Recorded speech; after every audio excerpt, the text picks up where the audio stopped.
Hello,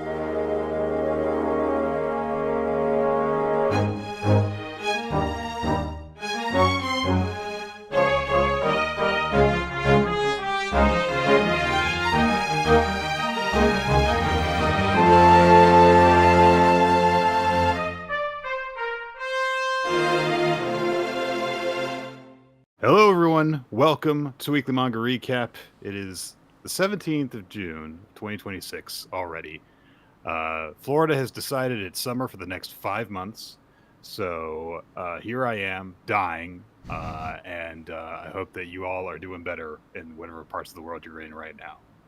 Well, I'm also in America, Nick, and it's unfortunately still hot up here too. So I think we're all suffering. You most of all. There's a reason know. I don't ever complain when it's cold down here, Quinn. Yeah. That's fair. It is not horrendous today. I think it's currently a balmy 77. Yeah, my computer says it's 85 outside right now. I don't really believe it, but we'll see. Computers famously lie now. That was actually a feature they added now. Yes, that's true. That's correct. In a very disturbing manner, in fact. We all just kind of kept on assuming it's like, oh, surely it refers to a database that's accurate. So I was like, yeah, like message boards. Those are super accurate. Like Reddit threads. You're like, Oh, boy. Nick, it is also, as you mentioned, June. So it's Pride Month. And it's important that we talk about Pride, and we're reading, queer manga, and you picked an excellent one to talk about, and I think it's perhaps one of the most appropriate series we've read for Pride Month because it deals with one of the biggest antagonists that Pride really has to contend with, the Catholic Church. So I think we should dig right into our recommendation.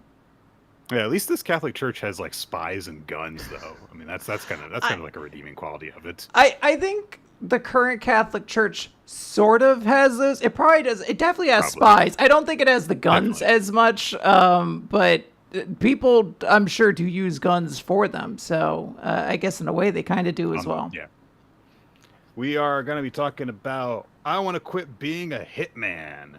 This was a manga that ran 2021 through 2022 by Tonoki Sun. It's also called Koroshiya Yametai. I think that I Want to Quit Being a Hitman is really just an unofficial translation because I don't believe this is licensed officially in English anywhere. It was available in Kodansha's Comic Days app for free while it was running. And it is about a hitman, a woman named Rose, who is dating a high school girl named Benika. And really just kind of wants to stop being a hitman because she's sick of lying to her girlfriend about what she does and just kind of wants to have a quiet life together with her. But it's kind of hard to quit being a hitman when you're working for a secret evil organization and that kind of has you by the balls. And at the same time, Rose, is occasionally haunted by, the fact that she's constantly killing people. So she regularly goes to confession. And the priest that she confesses to, Father Shirofune, just so happens to be Benika's father, her literal father. Well, also her figurative father as well, yeah. Father. Yeah. That's what I mean. So we've got a series of conflicting secrets going on here. Rose is lying to Benika about the fact that she is a hitman. He doesn't know that his daughter is dating another woman. There are these confessions that are happening between Rose and Father Shirofune, but they have no idea that on Rose's end, that's Benika's father, and then Father Shirofune's end, that's his girlfriend, his daughter's girlfriend. So a lot of that conflicting drama going on. And then Rose gets an offer, which is kind of like a big, we'll, tabula rasa you. We'll let you go and do what you want. We will give you basically any reward that you want if you pull this off for us. Unfortunately, involves her going directly against the organization that Father Shirofune is, at the very least, loosely associated with, and in fact may be an integral part of, which is another secret organization, which is the church in this world. Yes. It is posed, I guess, mostly as a thriller that then will occasionally touch on some of the romantic aspects. We picked this for Pride Month, I believe, based on the Yuri aspect of this story, and that is certainly a significant aspect of it. But in terms of I would not call this a romantic series or anything like that. It is much more about like the tension of a hit person trying to accomplish the impossible, sometimes getting into outlandish, over the top fights. There's even one sequence where she has to like disable a bunch of individuals, but she has to do it without alerting the priest to who she like the fact that she's a hit woman. So she's having to like do it in like very unorthodox ways, or like get it like do it all in such a way to be like, oh man, I wonder what happened to all those guys. We sure got lucky. And it's literally like making makeshift battle armor for the both of them, and she's like, "Oh, you just kind of learn this stuff when when you're from a refugee home, which is where I'm from, and that's where we all learn these things. It's not that I have secret special training that lets me kill anyone with my bare hands." Yeah, it's amusing how they managed to work that all together. It is. I will also say a good bit of a comedy, although this manga starts off with Rose, brutally murdering two people.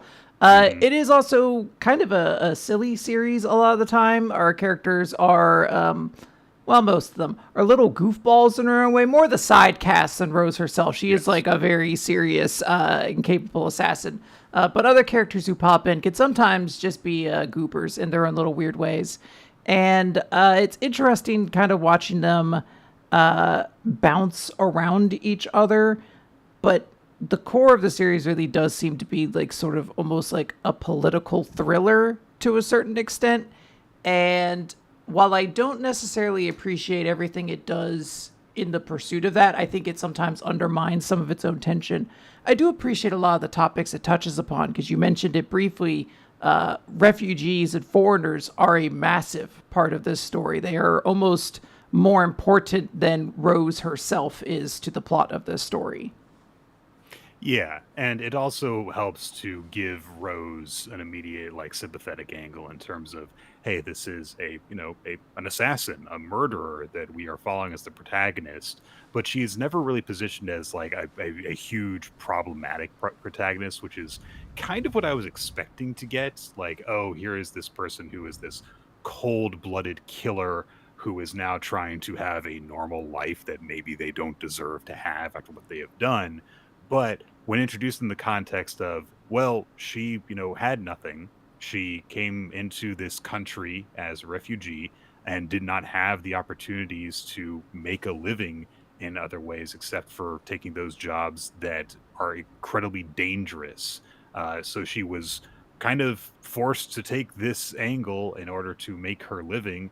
And now she is indebted to the organization that she belongs to. She can't just freely leave and just stop being a hitman. She is not a contract killer. She doesn't get to just stop now that she is in this position. So there is, for a long time at the beginning, well, it's implied to be a long time at the beginning of the series, she's trying to find a way to like tell her handlers and sponsors like, hey, can I like stop this? Can I stop doing this? And it's really difficult for her to just bring it up because they don't even have a lot of direct contact with her. She doesn't have like anyone that she has a good rapport with. It's all like, contacts through burner phones and all this stuff. So she doesn't even really have anyone that she can really make a case to. And of course, she knows the organization that she belongs to and how dangerous they are based on the fact that she works for them and everything like that. So, immediately you are positioned to understand like this is still the hero of this story. She is, yes, a killer, but also she has emotions and she does feel bad about what she does. That's why she goes to Shirofune all the time, is that she needs to confess that she is doing these awful things that she does feel bad about. And there is an interesting dynamic between them even before any of the other secrets involving Benica come out, because Shirofune is holding strongly to the confessional stuff where he is not going to tell anyone about her. Yeah, whatever is said in confession is meant to be between you and God, and the priest is not allowed to share that with anybody else. So he's, horrified to hear what she's talking about, but like he is also in a way curious about her too. As in, why do you keep on coming to me and telling me these things? And she, says like, this is my way of kind of holding on to this idea that there is something bigger that I, have to look forward to beyond just a life of killing people for no reason. It is one of the things that helps to keep her going, in addition to the fact that she has found this person that she loves. Now, the title love of all this, the feature romance of it, as mentioned earlier, Benica is a high schooler. I believe she's 16. I think they label her at some point. And Rose's age is unclear, 20-ish something. The title or the manga was given like a label of age gap on one of the places I found it. And I was like, I guess. I always assumed that was for an egregious one. But this is one where, honestly, more than anything, Benica is mostly a pretty boring character. So I didn't even think too much of it. I just generally kind of, this was one of those characters who felt like for a large part of it could have just been replaced by like a lamp or something along those lines. She doesn't really do a whole lot until like, I don't know, maybe like 3/4 of the story is done. And then they try to start, integrating her a little bit more into the narrative. But before that point, she is just, the pure soul that Rose wants to return to. And I think that the romance being kind of as shallow as it is makes the start of the series a little tough to like fully invest in.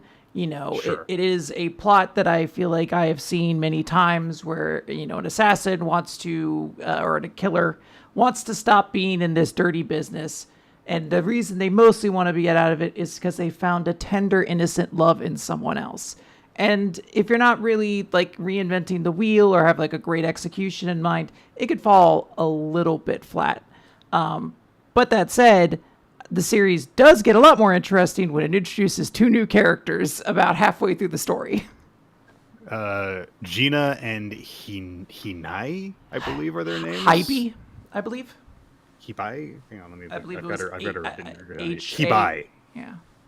So, at a certain point, Rose, while she is on this mission where she's supposed to be in position to target someone in the church, her organization doesn't know who it is, but Shirafune inadvertently ends up becoming deeply embroiled in this because the big bad priest, who is part of this conspiracy, has given him a device that has a lot of records of the government's like killings and stuff, all sorts of evidence of their corruption, basically, and hidden in the form of a crucifix, which has been gifted to Father Shirafune because he was like, "Oh, this will help you keep your faith," something, some bullshit excuse like that. And so Shirafune is deeply embroiled in this, even though he is actually entirely innocent in the whole thing. He has no involvement in the conspiracy of any kind. But Rose realizes at a certain point that Shirafune is really worried about his daughter because she's seeing this boyfriend that she won't tell him about. She is saying like, "No, you can't meet him. No, I'm fine. Don't," because she's worried that like, hey, if my dad finds out I'm, dating another woman, he's a very religious man. He'll get very upset with me, and even if he doesn't, that will cause a lot of complications for him because he's a member of the cloth. Yep. So all sorts of issues there.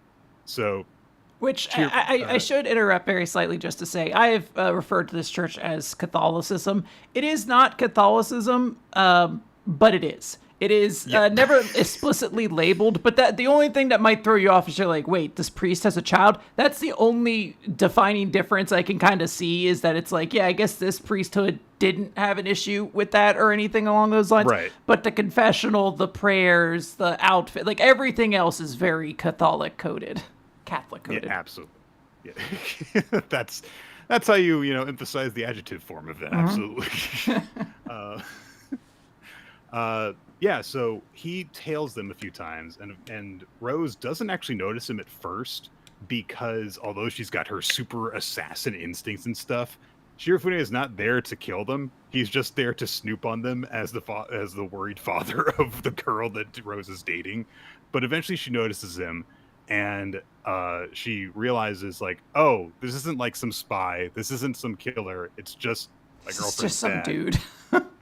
Maybe I should like try and actually form a connection here. They still don't realize that they already know each other through the confessional, which is truly wild. It's wild because he almost picks it up at one point when he's like, this voice seems familiar. Where does this voice? And the fact that that's not what tips him off, but rather this fucking keychain. Right. So she approaches him and says, like, sends him a covert message. Basically, it says, like, I have been dating your daughter. We should meet up. They meet in, just a cafe somewhere. And it's actually a very nice scene between them because they're like, all right, well, we're here to see each other. And they have no idea what to say, how to even begin talking about stuff. But they start to recognize, like, what Benica would do. They were in there instead. And so their mutual bond with Benica gives them a point of connection, and then they start to actually open up to each other a little bit. They start to get along, and it's like it's very nice. And it feels like a very natural conversation for two people to have. But it turns out that they are both being closely monitored by both organizations that think that this is some sort of covert thing that is happening, where one of them is like betraying their organization, or they're both hitmen or something. They don't know what, but they're like, we need to get involved in this. And so they both send a bunch of to go and take them and capture Shirofune and kill Rose. And Rose has to lead Shirofune to safety while pretending to not be a hitman and disabling all of these people that come after them. It is a very amusing sequence to the point where, I noticed when I was reading the series, I was like, 43 chapters long, not terribly long. There was a point reading, I was like, is this going to be like the rest of the story? Will just be them trying to escape from these? Because I could see this like getting elaborately elongated if they need to. It's not that long, but it does cover like the narrative significance of the first part of the story, because this is the first time any of the characters have really been in any kind of immediate danger. Like if things go sideways, it's probably not going to end well for either Rose and or Shirofune. But, thankfully, Rose is exceptionally talented. She is almost like cartoonishly more competent than everybody else, which doesn't necessarily cause much of an issue because it's not usually quality that's the issue with these two organizations. They just have so many more resources at their disposal. They can just keep throwing them at these characters if they need to. But now it starts to actually open up some interesting developments in the Rose, Benica, Shirofune, connection. Like those characters are now starting to intersect more and more. And that starts to actually make the story a bit more interesting, a good deal more narratively consequential as characters have to start opening up about things. And up to that point, the series does feel generally pretty dramatic, very, kind of low power action oriented, like a more realistic spy thriller kind of thing. But then the next big thing that happens after that is that both organizations realize that something's going on with Rose.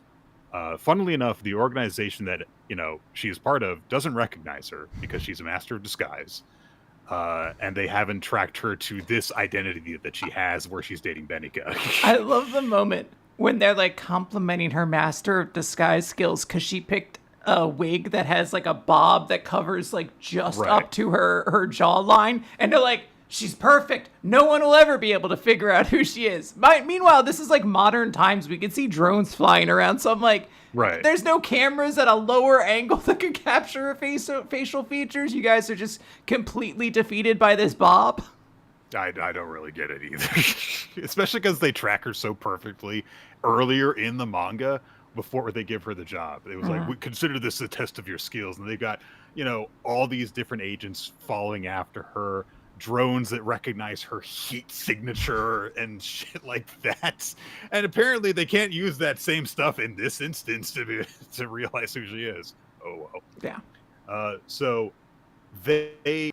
Instead of sending the more direct approach of, well, let's just send more agents to take her out. Instead, one day when she's going to go and meet up and have a date with Benika, they both send agents to try and find out stuff about her. So the first one that shows up is this girl called Hibai, who outside of this instance, like she takes like a class with Benika somewhere. And so she forms a connection to her in order to then, when Benika's on a date with Rose, spy on them because like, oh, isn't this a coincidence, Benika, whom I know, that and stuff. And so she starts to spy on them. And then the church also sends an agent, Gina, who's spying on them the whole time. Hibai recognizes that she's an agent and goes over to her and is like, oh, hi there, how you doing? And they kind of force each other to like pretend that they're friends so that they can both spy on Rose and Benika from within.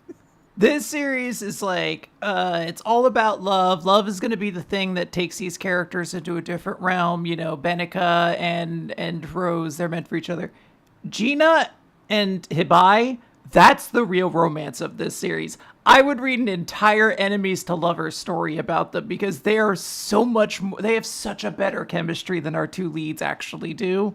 They're constantly bickering and in a way where they're like, look, I don't really know you, but I know you're an assassin. So I know the way this world has to work. Like I know the rules that you have to kind of follow. So like they're just constantly at each other's throats. But at the same time, there's this like secret understood logic between them where they're like, but here's where we're both on the same sides, actually. So there are times where they have to work in unison, and they do that flawlessly. And you can't tell me there's not something going on there with the fact that they're, like, super coordinated during a fight. And Benika is convinced, because they're both acting so weird around her and Rose, she's like, they must have used to be dating. Yeah. Like, they're just like, the reason that they're so weird around each other is that they had a bad breakup, but they both still secretly love each other. So what we need to do is hook them back up. Which is probably the most interesting that Benika is in this entire series, where she is just this naive, complete agent of Cupid for these two spies who have no idea that that's what she thinks of them. I always do enjoy a good spy series where the joke is that like the spies are just completely underestimating how dumb and naive some of the thoughts of the characters they're like following are, because like they're always trying to be like, is this part of an elaborate ruse? Like whose game plan is this? Is this what Babylon is all involved in? And then it's just Benika over there being like, I think we should make them get ice cream together. I bet that'll really open things up. Now, unfortunately, the series did get canceled after about a year of publication. So things do go down where like things get more serious again. Rose does end up having to address the fact that she's got, these two spies that could be a danger to her. But clearly either the readers or Tonaki-sun themselves was like, I'm not gonna kill these two people off. Because I was so glad. The two of them end up actually getting the last chapter in the series, basically, because there's there's a bonus chapter at the end of the final volume where it basically is these two could have an adventure together, but unfortunately that's not going to happen, basically, because it's just not going to get published. It's a really good setup, too. It's really good. I was like, I would read this series. These two are so good together. The little details they sprinkle in that, too, I was like, why was this not in the main story? Like, come on. Like, there's stuff going on because Gina by that point has injured her throat, so only Hibai can talk, and Gina has to talk to her via her phone. It turns out that Gina's family has been killed off. Hibai is trying to find her kids that she. It turns out that she has. So the two of them just have like a van, and it looks like they're going to go their separate ways. Gina like won the van in rock paper scissors. But then she changes her mind and turns around and picks up Ibai, and they're going to go off and have, wild sapphic adventures together. And unfortunately, like, it was just one of those things where literally there's a note from the author that just says, I really wanted to tell a story with these two, but unfortunately, I don't think it's going to happen, basically. That's a shame. Just like, I didn't have time to, write the whole story that I wanted to. And there's, the big conclusion is, unfortunately, very open-ended because there's not a lot of resolution to the setup that we're given. Rose ends up not being able to quit being a hitman, basically. Yeah, but the idea is that she is now honest with everything, and she will continue down this path fully and honestly with Benica. Like, they are now doing this together, and like, not Benica becoming a hitman, but they are navigating this complicated situation together. And I appreciated that the writing eventually got complex enough that is not a disappointing ending. I think if this were like a simpler series, that'd be infuriating. It's like a cop-out of the entire situation at that point. But as we've learned throughout the series, the refugees have a completely shit life. It's the horrible situation. They're basically forced to self-police and kind of cannibalize their own because there's no other alternative. There's extremely just awful conditions that are setting people up over there, and they're also being used as pawns by both the church and this, hitman organization. So when they get to this idea that, look, there isn't just like a clean cut and run kind of end this story, it makes sense. There are several chapters that do delve into kind of some heavier thought processes for these characters. Rose sometimes does think, like, I shouldn't be forgiven. Like, that's really not where the story ends, right? And there's a pretty cool scene when Shirofune actually realizes that his daughter is dating the hit woman. There's, like, a great scene where he finally puts two and two together. So I think those help to make the ending a little less annoying, but I could see some people being really frustrated by it because that was at the point where the series was starting to take off. Like, that was when I was most invested in it, and then it ends. And then we get the little teaser for a series I would love to read that the author that is like, there'll be no more. Goodbye. Thank you. I would love to, but I can't. I tried digging into Tonoki-san's resume outside of the series. Very difficult to find like anything else that they've done since then. Because like even on like their social media, it was like the last post that they made were like promoting like the volume release. The final volume release for this series. So I don't know what they're up to. If they are working on their series, I would love to see what they do if they do something else because they told an interesting story and they ended up having a very interesting series that is a mix of a lot of weird different genres. I do think that did ultimately make the series feel kind of unfocused, but this was a very interesting read because it touched on all those different bases and it did have some very interesting character interactions. So would love to see more from them. And I'll see if I can catch up, check in on them every now and then. Yeah. The last thing I want to notice, because we read this for Pride Month, I wanted to speak briefly to the Yuri in the series and how it is explored. I actually was kind of pleasantly surprised because early on I was worried, like, okay, well, I don't think this is the sort of series that's going to be like super antagonistic towards their relationship. Everything like this didn't seem like a bleak series or anything like that. And honestly, the fact that Rose is a woman is like the priest's least problem with this relationship. He's like, what? Which I mean, good call. Yeah, there's other very concerning elements of her. He's like, that's fine, but you seem to be an assassin. But what I did appreciate is there's a moment where to get Benica to get on board with the church's plan for her, Gina takes her to see the Archbishop. And specifically, Benica wants to ask for like advice on the fact that she is dating another woman. That is the thing she is there for. And the Archbishop is like, you disgusting freaks committing the most depraved things in the world.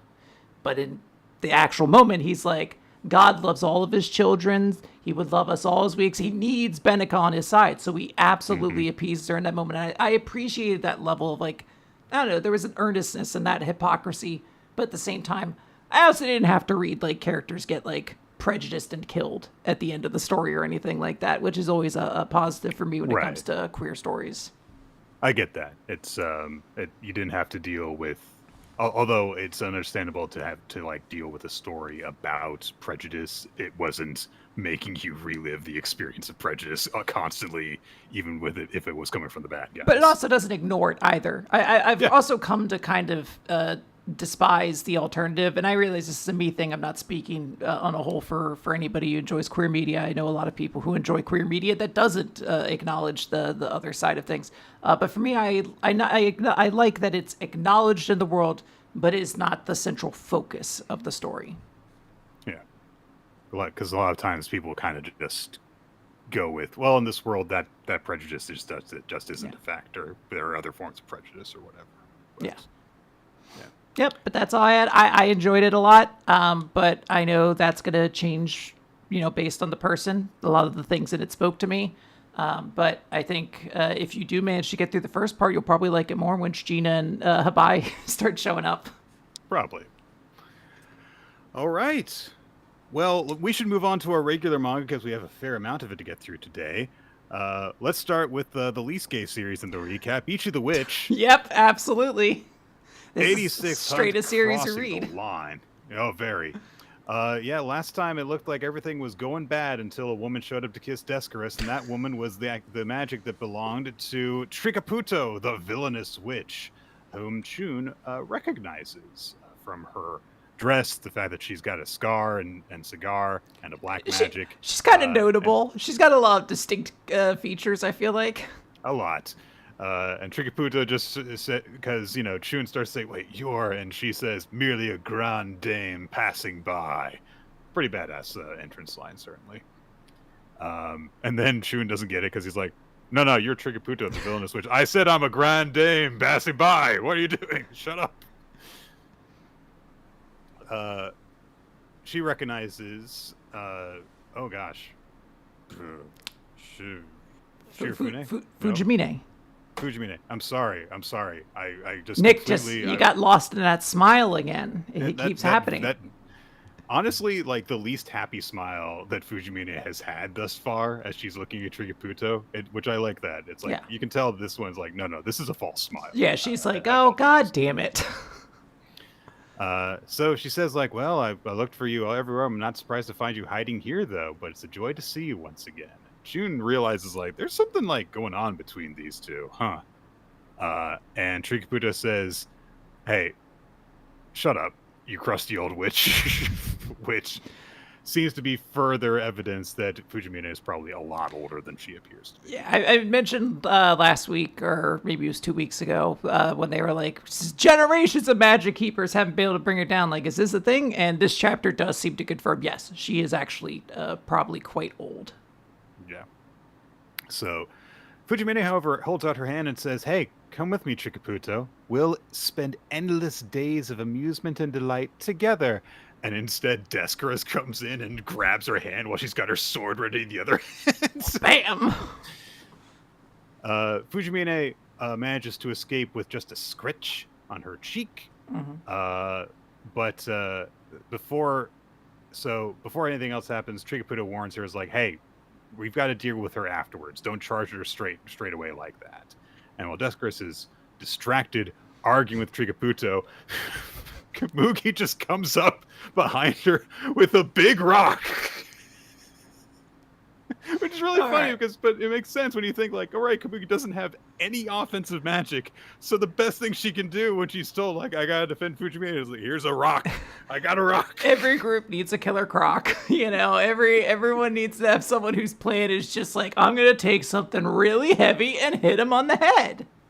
I always think of, because everyone of course always thinks the killer croc line, I threw a rock at him. It was a big rock.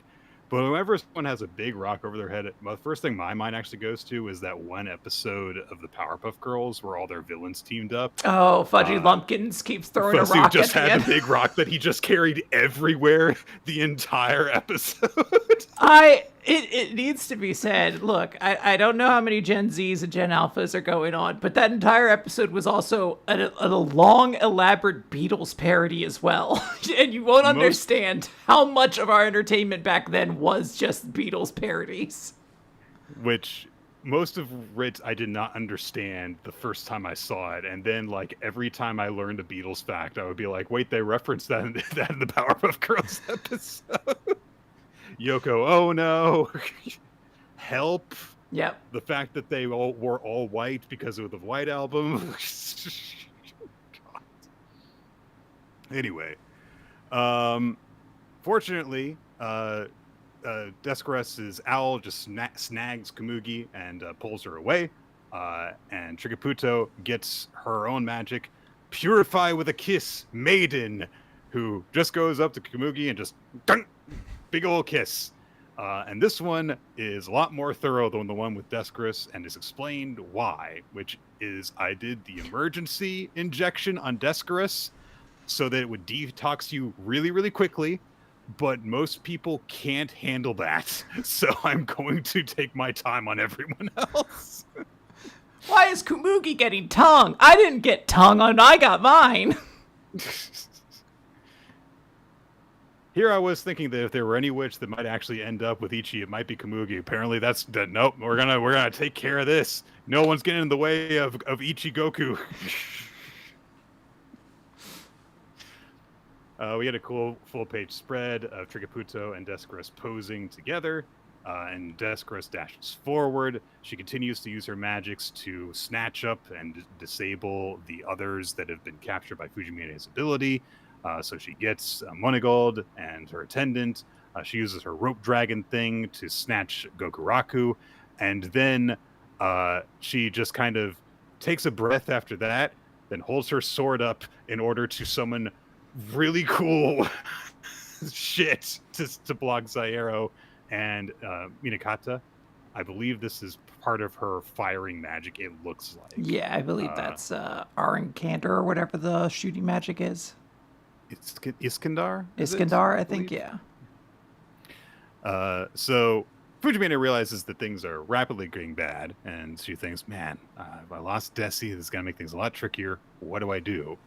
And then she looks at Descartes, and she thinks, wait a minute, the very first thing that she did when she snapped out of it was come rushing at me. Is that because there's someone she wants to get back more than anyone else? Hey, Ichi, did you and Descartes sign a mentor-pupil blood contract? And Ichi does not seem to understand how important it is that he not say anything, because he just kind of like looks at her and goes, yeah. So this is very interesting news to Fujimine, who grins and goes, really? And then Ichi stabs her in the neck. I was not expecting this page turn. And Fujimina is understandably shocked, and Ichi says, hey, you should know better, Fujimina. You shouldn't do that. Look, we're really close, but if you trigger death for death, you're prey, and you just tried to kill me. So there is a flaw in Fujimina's plan here, and she actually looks a little bit scared in the last panel that we see her in. At least in terms of, oh man, this kid's crazy. Yeah. Yes, he is. And also she is quickly running out of any allies that are on her side. So this is rapidly becoming like a 6-on-1 or so. People have brought up that, yeah, she does see the mark on Descartes' chest when she rips open, like from a part of like the attack opens up a little bit and she sees that mark, which is how she, I guess, comes to realize, oh, there's probably a mentor pupil blonde. But I also... I mean, I love that ending page turn. It's not somehow not the best page turn in Jump this week. That actually goes to something we'll talk about later. But it was very surprising and satisfying. I don't really know where we go from here because it seems like the tables have turned on Fujimine very, very quickly. But we shall see where we kind of go from here. I'm super excited. I want to know what's going to happen next. This might just have to be leading up to her pulling a tactical retreat and trying to fight again later. Maybe we'll get some downtime talking the same way that there was a break in the previous arc, but we shall see. Yep, very much so. Nick, Blue Box. Yes, chapter 246, the winner is... we get a flashback to open this chapter. Taiki just kind of like going about his day in the morning. And it's just a very quick montage of like, hey, here's all the people that he encounters in his mornings. And they're all various people that he takes inspiration from, as was established in the previous chapter. So he says goodbye to his mom. He sees Junatsu practicing basketball. His clubmates show up. Haru beats him in a practice match. Ayame is there. Kyo is there. Kyo. Hina is there. Even Nina is there. And this seems to be, in particular, a flashback taking place before he and Junatsu were really close, because we didn't see her, basically, in the Inamata household. So this seems to be all the way back from like his first year of high school. But anyway, Taiki finishes up the flashback, and he scores on a smash against Yusa, and that is the game point. So Taiki wins 2 sets to 1 and manages to beat Yusa in the finals. Full comeback, too. And while catching his breath, Taiki bends down to adjust his shoes, and the wish ankle bracelet has snapped. So one of his wishes has come true. He managed to win this tournament and beat his rival. The two of them shake hands afterwards, and Yusa reflects on how he's gotten to this point, and then he addresses Taiki by full name, remembered his name this time, and he says, hey, next Saturday at 10, will you meet me at community gymnasium? Because we should practice together and prepare for nationals. And he promises this isn't the end. No matter how many times we have to face off, next time I am going to surpass you. So Yusa views him as an equal now, if not even a superior. He beat him. He's going to surpass him now. I have to imagine that's wild for Taiki, who has kind of always been the person chasing someone throughout the series. Yeah, this is I feel like this is like the big like, oh wow, Taiki really did achieve his goal. Like he didn't just win, but it's like, oh wow, Yusa sees him the same way he's been seeing Yusa this entire time. Exactly. Everyone rushes Taiki to congratulate him. The club members are like, yeah, you did it. Hina and Ayame are pissed off that he stressed them out so much by making it such a close game. Haruto gives him like a golf clap, which is really silly. And Chinatsu like rubs his hair and congratulates him. And so, yay, big happy times. Afterwards, the award ceremony happens, and while that is happening, everyone returns to the stands. And Iozaki shows up to be like, I guess my entire stupid bullshit philosophy was wrong. Sorry to Chinatsu. This was a moment where I was like, oh, okay, this must have been like something where the author was like, look, if I have to keep going, I got to put these little breadcrumbs, something else to deal with. But I'm probably ending. Done. So he just realizes he's a dumb idiot. And he's like, sorry, I was wrong. My bad. His character arc it seems to pretty much just be done at this point, because he fully is like, yeah, I guess I kind of tend to think the world of competition is actually tougher than it is. Yes, like there's always someone better than you, and new guys keep on popping in.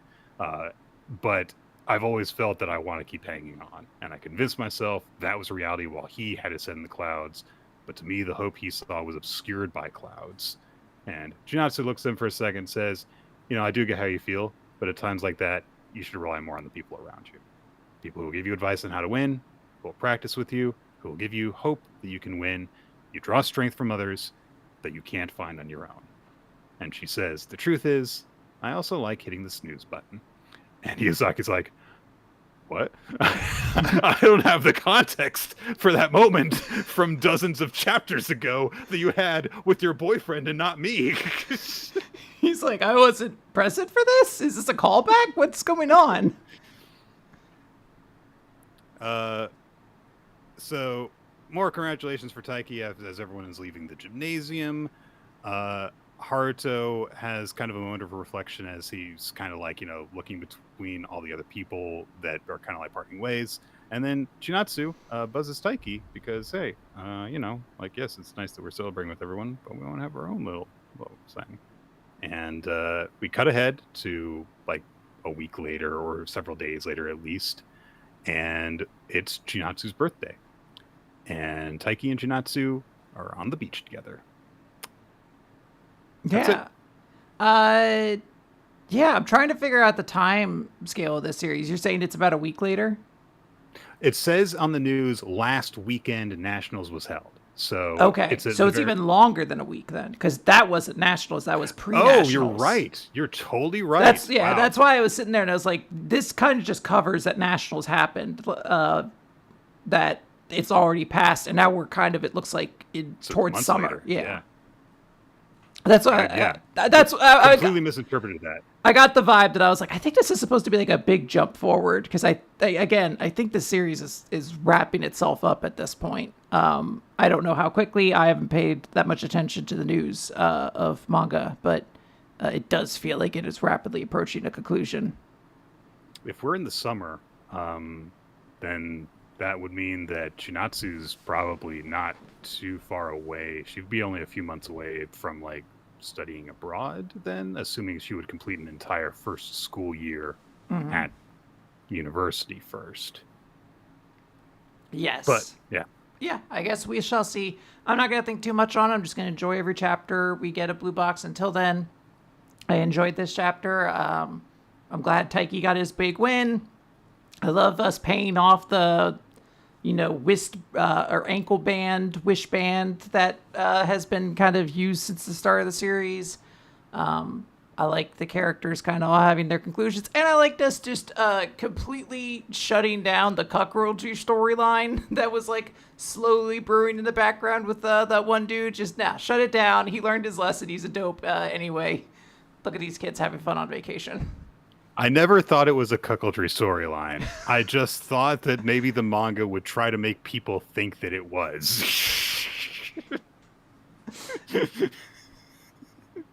Anyway, Quinn, will you take us through this very, very boring and not noteworthy at all chapter of Dandadan, please? Yes, absolutely. This is Dandadan chapter 237, Spinosaurus.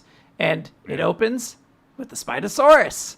Momo has made it to the other side of the gate, but unfortunately a Spinosaurus is there. It is going after her. She's running away. She's lamenting how screwed she is. She gets smacked out of a window by the dinosaur as it's chasing her. It then continues to fall. I don't know exactly what happened here, honestly. I think the idea is that we're seeing the talon of the thing approaching her before it knocks her through. I believed it was like the idea is the hand is like clawing through the wall and smacks her because she goes out that window by force and not in a way, not in a position it seems like she chose to go out the window. She would be facing forward with her arms over her head if she meant to dive through the window. Yes.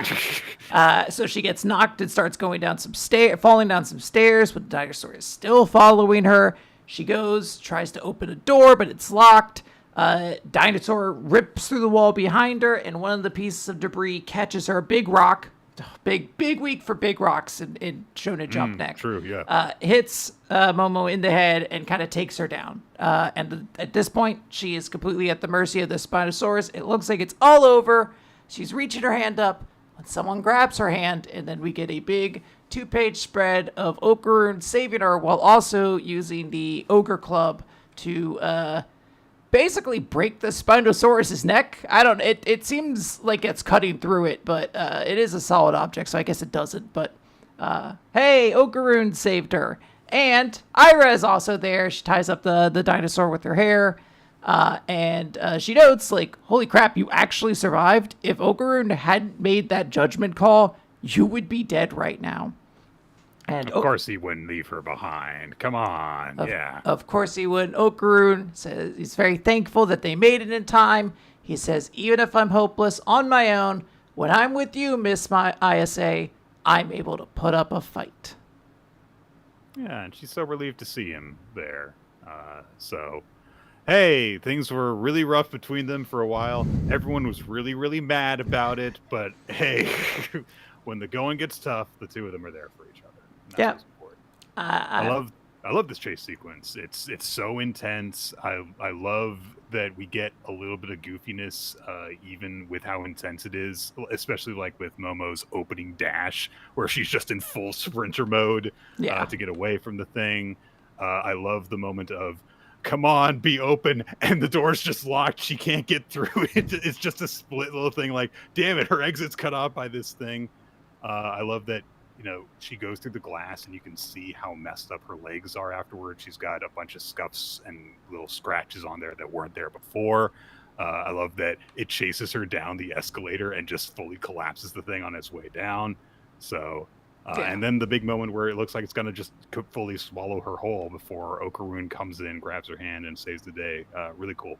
Yeah. Also, I think to Ted or Alive for reminding me. I completely forgot that he's holding her hand because he needs her to be the battery to use the Ogre Club. I completely forgot about that detail. Yeah. But he's also doing it because he's a badass gentleman. So. He is. I am excited for us to get more of this and less of the other stuff. I'll say that.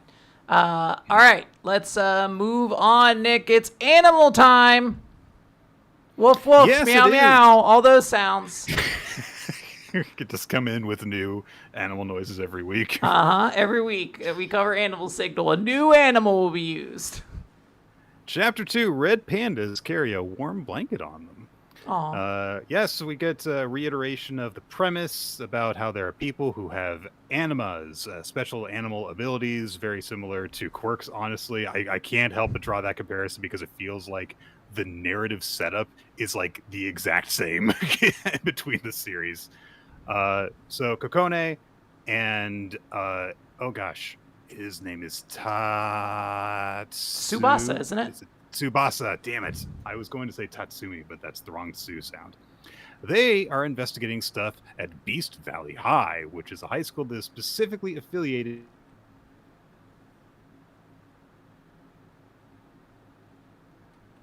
Oh, sounds like we may have lost Stick for a second there. It is affiliated with the animal organization. Hours. Oh, we're back. Oh, good. Yes, so the school is associated with the ACC, the Anima Investigation Organization that Tsubasa and Kokone are a part of. And we get a flashback to explain that they are here because a teacher at the school, Mikahiko Aoshima, who is a cat anima, asked her to investigate some mysterious things that are going on at the school. People have been seeing a floating head, which immediately Kokone freaks out when she hears about. She hates ghosts. She hates spooky things.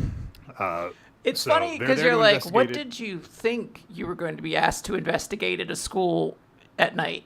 Like, I thought that someone might be stealing the erasers. I guess that's not spooky. Something boring.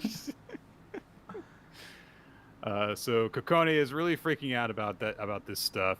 But then she kind of takes comfort with Tsubasa because she's like, maybe I can kind of like bully this guy a little bit.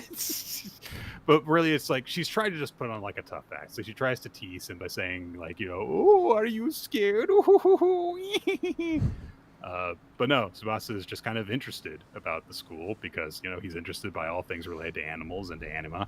And he says, hey, what kind of abilities do like the people here have and stuff? And Kokone says, I mean, most people don't really share what kind of like abilities they have. It's kind of like looked down upon. People just like want to be able to just like, go to school without being judged. So they don't tell people, they don't advertise to people what kind of abilities they have because then they'll like be judged for it. Like people will want to take advantage of them or people won't trust them. People will think that they're dangerous. So a little bit, very, very mild mutants from Marvel Comics kind of stuff. Mm-hmm. So, but Kokone says like, for example, like, that I use mine to get information. But Tsubasa says, yeah, I was just thinking that like, if there is a spooky floating head going around here, maybe it's associated with somebody's anima. And internally, Kokone is like, oh, please don't let it be an actual ghost. Please let his explanation.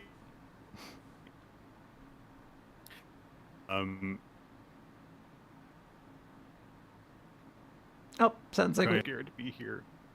I don't know what's going on. I have no idea what's going on with my stupid fucking connection.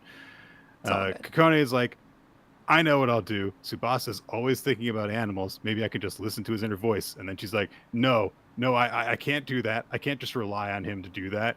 Walks for about 3 more seconds. I'm scared. Let me listen to his animal facts. And the first thing that he says in his mind is, owls were believed to be omens of death. I like to think these are the middle facts, or the animal facts that Nick was eager to hear. You're like, tell me about which one of them are like Grim Reapers. Absolutely. Oh, wait, I'm not wearing one of my skull shirts. You're wearing the Spider-Man shirt. That's a normal shirt. Yes. Much more anima appropriate, I suppose, yes. Oh, it's a spider. That's an animal. Yes, exactly. It's a spooky animal, too, according to some people. I think spiders are dope. But Tsubasa, recites some facts about owls, about why they're considered like kind of, like creepy, the fact that they operate at night and they fly around in silence and their eyes glow in the dark. So immediately Kakone is like, stop it, stop. I just wanted comforting animal facts. But as they're walking along, they come across an area with some viewing screens that are into this big animal area. And he's like, oh, wow, there's like a place for animal stuff here. And so he's observing them, and Kakone reads his mind. And this time he says, red pandas carry a warm blanket on them. And Kakone's like, yes, thank you. This is what I want. More blanket-based trivia, huzzah! And so Tsubasa's explanation is that red pandas live in cold mountains, and if they slept the way that humans sleep, they would freeze like a panda popsicle. So they wrap their tails over their noses and protect their respiratory organs from the cold. So a red panda's tail is like a warm, fuzzy blanket. And there's an illustration of a red panda happily bundled in a warm, fuzzy blanket. Hell yeah. I have never envied a drawing so much before in my life. So Kakone is like, yes, this is perfect, non-scary animal facts. And she says to Tsubasa, we've got other animals around here. You want to go see them? And Tsubasa, in his typical, very, very subdued way, is like, yeah, okay. And internally he's going, yay, more animals. But as they're going along, oh, gasp, the floating head goes by. And immediately Kakone freaks out. The head turns towards her and starts approaching, so she turns and runs. And Kakone is like, oh my god, a supernatural entity. She has a very brief moment of like, wait a minute, I'm sure it's not actually supernatural. Nope, it's a floating head. I'm terrified. I'm running away. So she keeps on running, and she kind of like instinctively uses her anima ability, which unfortunately only lets her read thoughts. She's like, this won't help me in this situation. But she hears Tsubasa's thoughts, which are, wait a minute, I've figured it out. I've got to tell Kakone what it is. And it's all thanks to her raising her voice to lure it closer. I couldn't have done it without her. And Kakone is like, yes, that was why I raised my voice. So the real explanation is that the floating head is a tapetum, a layer of tissue in the back of the eye that reflects light. Some animals' eyes glint when they're hit by the light, and that light is being reflected back. So, her version of that, which is causing an optical illusion of a floating head. And so, Kakone eventually runs into Tsubasa. She's, gets a little bit more soon because she's like, oh, but I shouldn't be relieved to just have found him, blah, blah, blah. But they pause there, and Kakone realizes, wait a minute, the floating head is the teacher. The Mr. Aoshima, the teacher, just when patrolling the area, his cat's eyes reflected light to pass the optical illusion of a floating head. So he has been the ghost that he informed Kakone about, mistakenly. Kakone is upset that Tsubasa is basically responsible for having solved this case again. Tsubasa is just kind of like thinking about the animals and how he wanted to go and see the animals at the school, but he didn't get a chance to because they ran into the ghost immediately after they were starting to go towards them. And there's a silly moment because Kakone is like, sorry that we didn't get a chance for that. And Tsubasa's like, yeah, it's okay. And he's like, we can always try again if another case brings us here. And then he's like, please let there be more crimes at the school so that we can investigate where there are animals. But he does open up to Kukone. Well, he doesn't even open up to her. Sorry. He just thinks to himself, like, I don't regret the fact that, like, I didn't get to go to school or anything. But going to class to Kukone, seeing animals and stuff, it would be nice to go to this school. And so approaches a member of the staff at the ACC, Momo Uzaki, who is a bunny girl, and asks for a favor. And a few days later, Tsubasa gets to become a student at her school. A little special exception gets made for us. And of course, she doesn't own up to the fact that, like, she pulled some, he knows that she pulled some strings in order to do it. So he's thankful to her and stuff. So they're gonna be classmates as well as officers of the law together, which means we might get more like kind of standard school plot stuff in addition to their investigations, it seems. Yeah, I was curious if this is like meant to be a leeway into doing like, because again, I'm still trying to figure out what kind of series this is going to be. It feels like it could go in a lot of different directions, and I feel like this is just giving that variety more options. Like, hey, if need be, we can also just be like a school shenanigans series. We could just do that. There's a bunch of kids with animal powers at this school. We never have to leave the school again if we don't want to. But they are also cops. They can go out and do other things. Like, there are options for them to pursue now.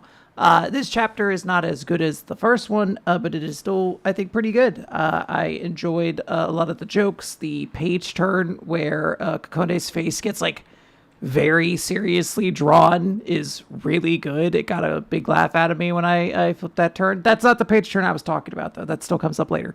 But I really enjoyed a lot of the aspects of this chapter. And also, I'm not even going to say it. I'm not going to wish anything into the world. I really appreciate Susui's art so far in this series. I think it's been really, really excellent. Well, Quinn, we have a new series to talk about. Yes, it's a Formula racing manga, HAL Formula, by Kento Terasaka, the author of Green Green Greens. That's right, Kento Terasaka. His manga on golf got ended kind of early, and he decided, you know what, this needs a more niche sport. So racing, here we go. It was too popular before. That was my issue. Golf had too many fans. So let's go even more obscure. We've got this beginning of the series specifically takes place in May 2017. So they don't know about COVID yet. That's true. God. We still have time to warn them, Nick. We get introduced to a driver, Miharu Suzukaze, and his younger brother, Haruka Suzukaze, and immediately I was like, this took place 9 years ago. Is this guy going to get shinted? Like, is his racing career going to end? And his younger sibling going to step in and be the real protagonist? And I'm not the only person who has thought that, by the way. Yes. Long and short of it is that, yes, it's Formula racing. So it's the kind of car, if you don't know what Formula One car is, where like it's a very low down to the ground and the driver is just like stuffed into this tiny open compartment with no roof over their heads or anything. They just have like minimal protection, basically. Yeah. And if you're still confused, it comes before Formula 2 cars. Yes, there is a whole conversation that is held about numbering in this, and I think that it's just like explaining that they're in the lowest division of it, like single A baseball, basically, is what seems to be the implication. Wait, Formula 2 is real? I thought that was a joke. Interesting. Okay, now we know.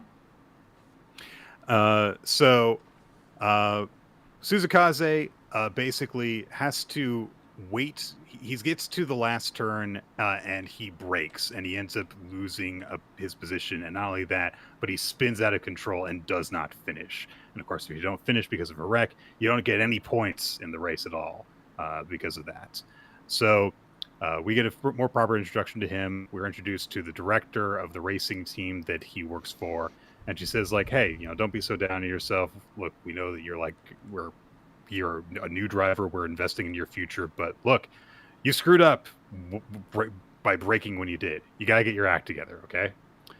So, yep, he's a bit down on himself, is Miharu. So, but he goes back home. He ends up meeting up with his little brother, Haruka, who is only 4. So, Miharu and Haruka, they don't have parents. So, Miharu is kind of like looking after his little brother like a parent in a sense. So they're walking by. He apologizes to his little brother for not winning. And Haruka says, hey, Haru's springtime will come, because both of their names have the character Haru, which means spring. So there you go. And Haruka just reiterates, like, yay, I believe in you. And we get a bit more backstory about Miharu. Is like, he really loves racing. He's loved it ever since he was a kid, but he feels like I've reached my limit and I've completely just like stopped winning anything. And it feels like I've kind of like, lost sight of my dream. So he tries to give himself a pep talk.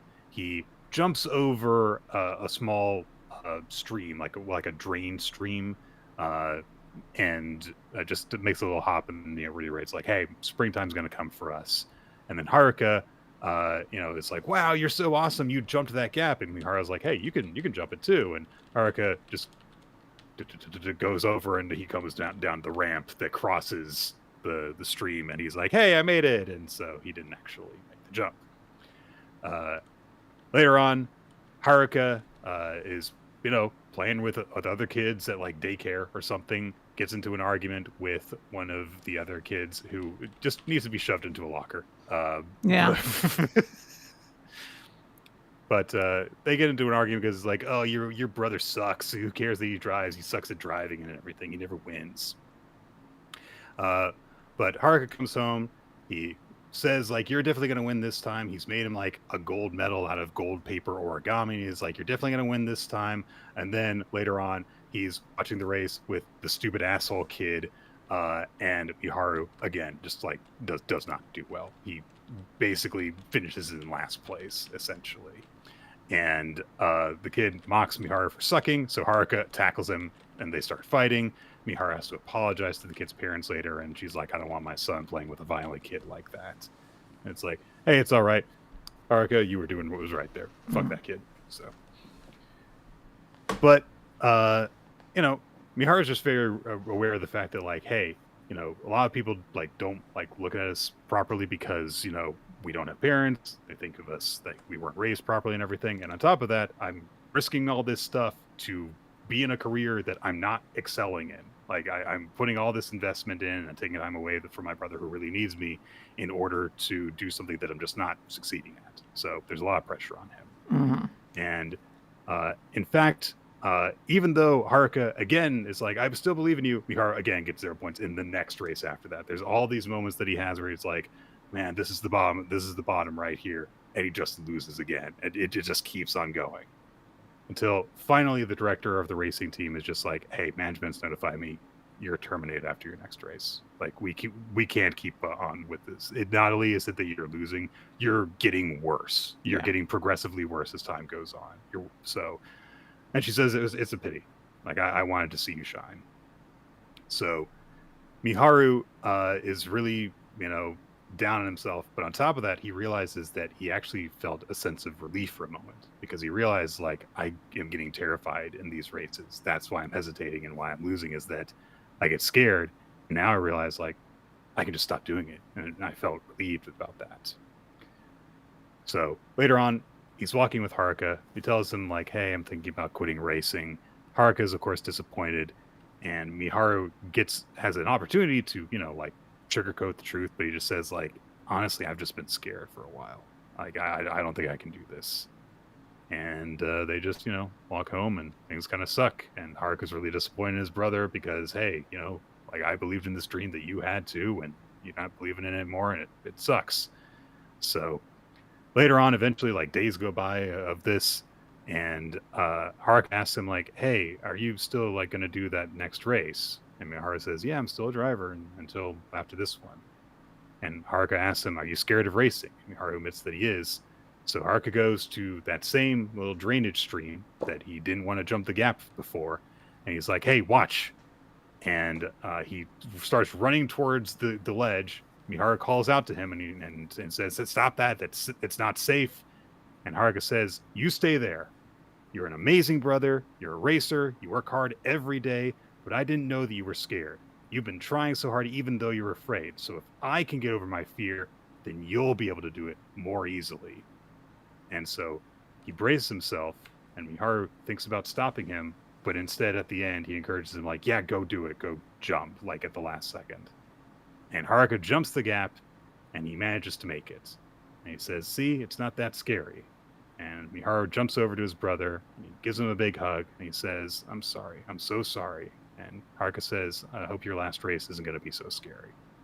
So, big embrace between the brothers. Race time. Last race time for Miharu. He puts on the origami medal that his brother made for him, goes to do the race, and Miharu just has that final bit of determination. Like, he's like, this might be the last race that Haruka's ever going to get to watch me participate in, so I can't run away this time. I'm going to stay cool until the very end. And he's still getting scared, and he's like, "Look, I'm trying, but like he's praying to God to give him the determination." He keeps on thinking about Haruka and if he's watching, and everyone, one of the announcers realized, like, "Hey, that guy, is doing a lot better. He might actually like get to the podium this time and actually get some points for once this season." And Miharu realized, like, "Hey, I've got an opportunity here." And then a wreck happens immediately in front of him. And I thought to myself, this guy's going to die. It's honestly so much more surprising to me that he didn't die in this car wreck here. I really thought it was like, and here's the protagonist change. Yeah. Which I still think is going to happen, but I thought it would be like contained within this chapter as well. Yeah. The race leader crashes.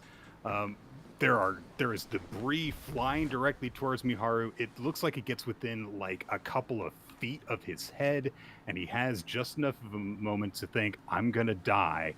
And then he remembers what Haruka told him, like, "Hey, it's not scary."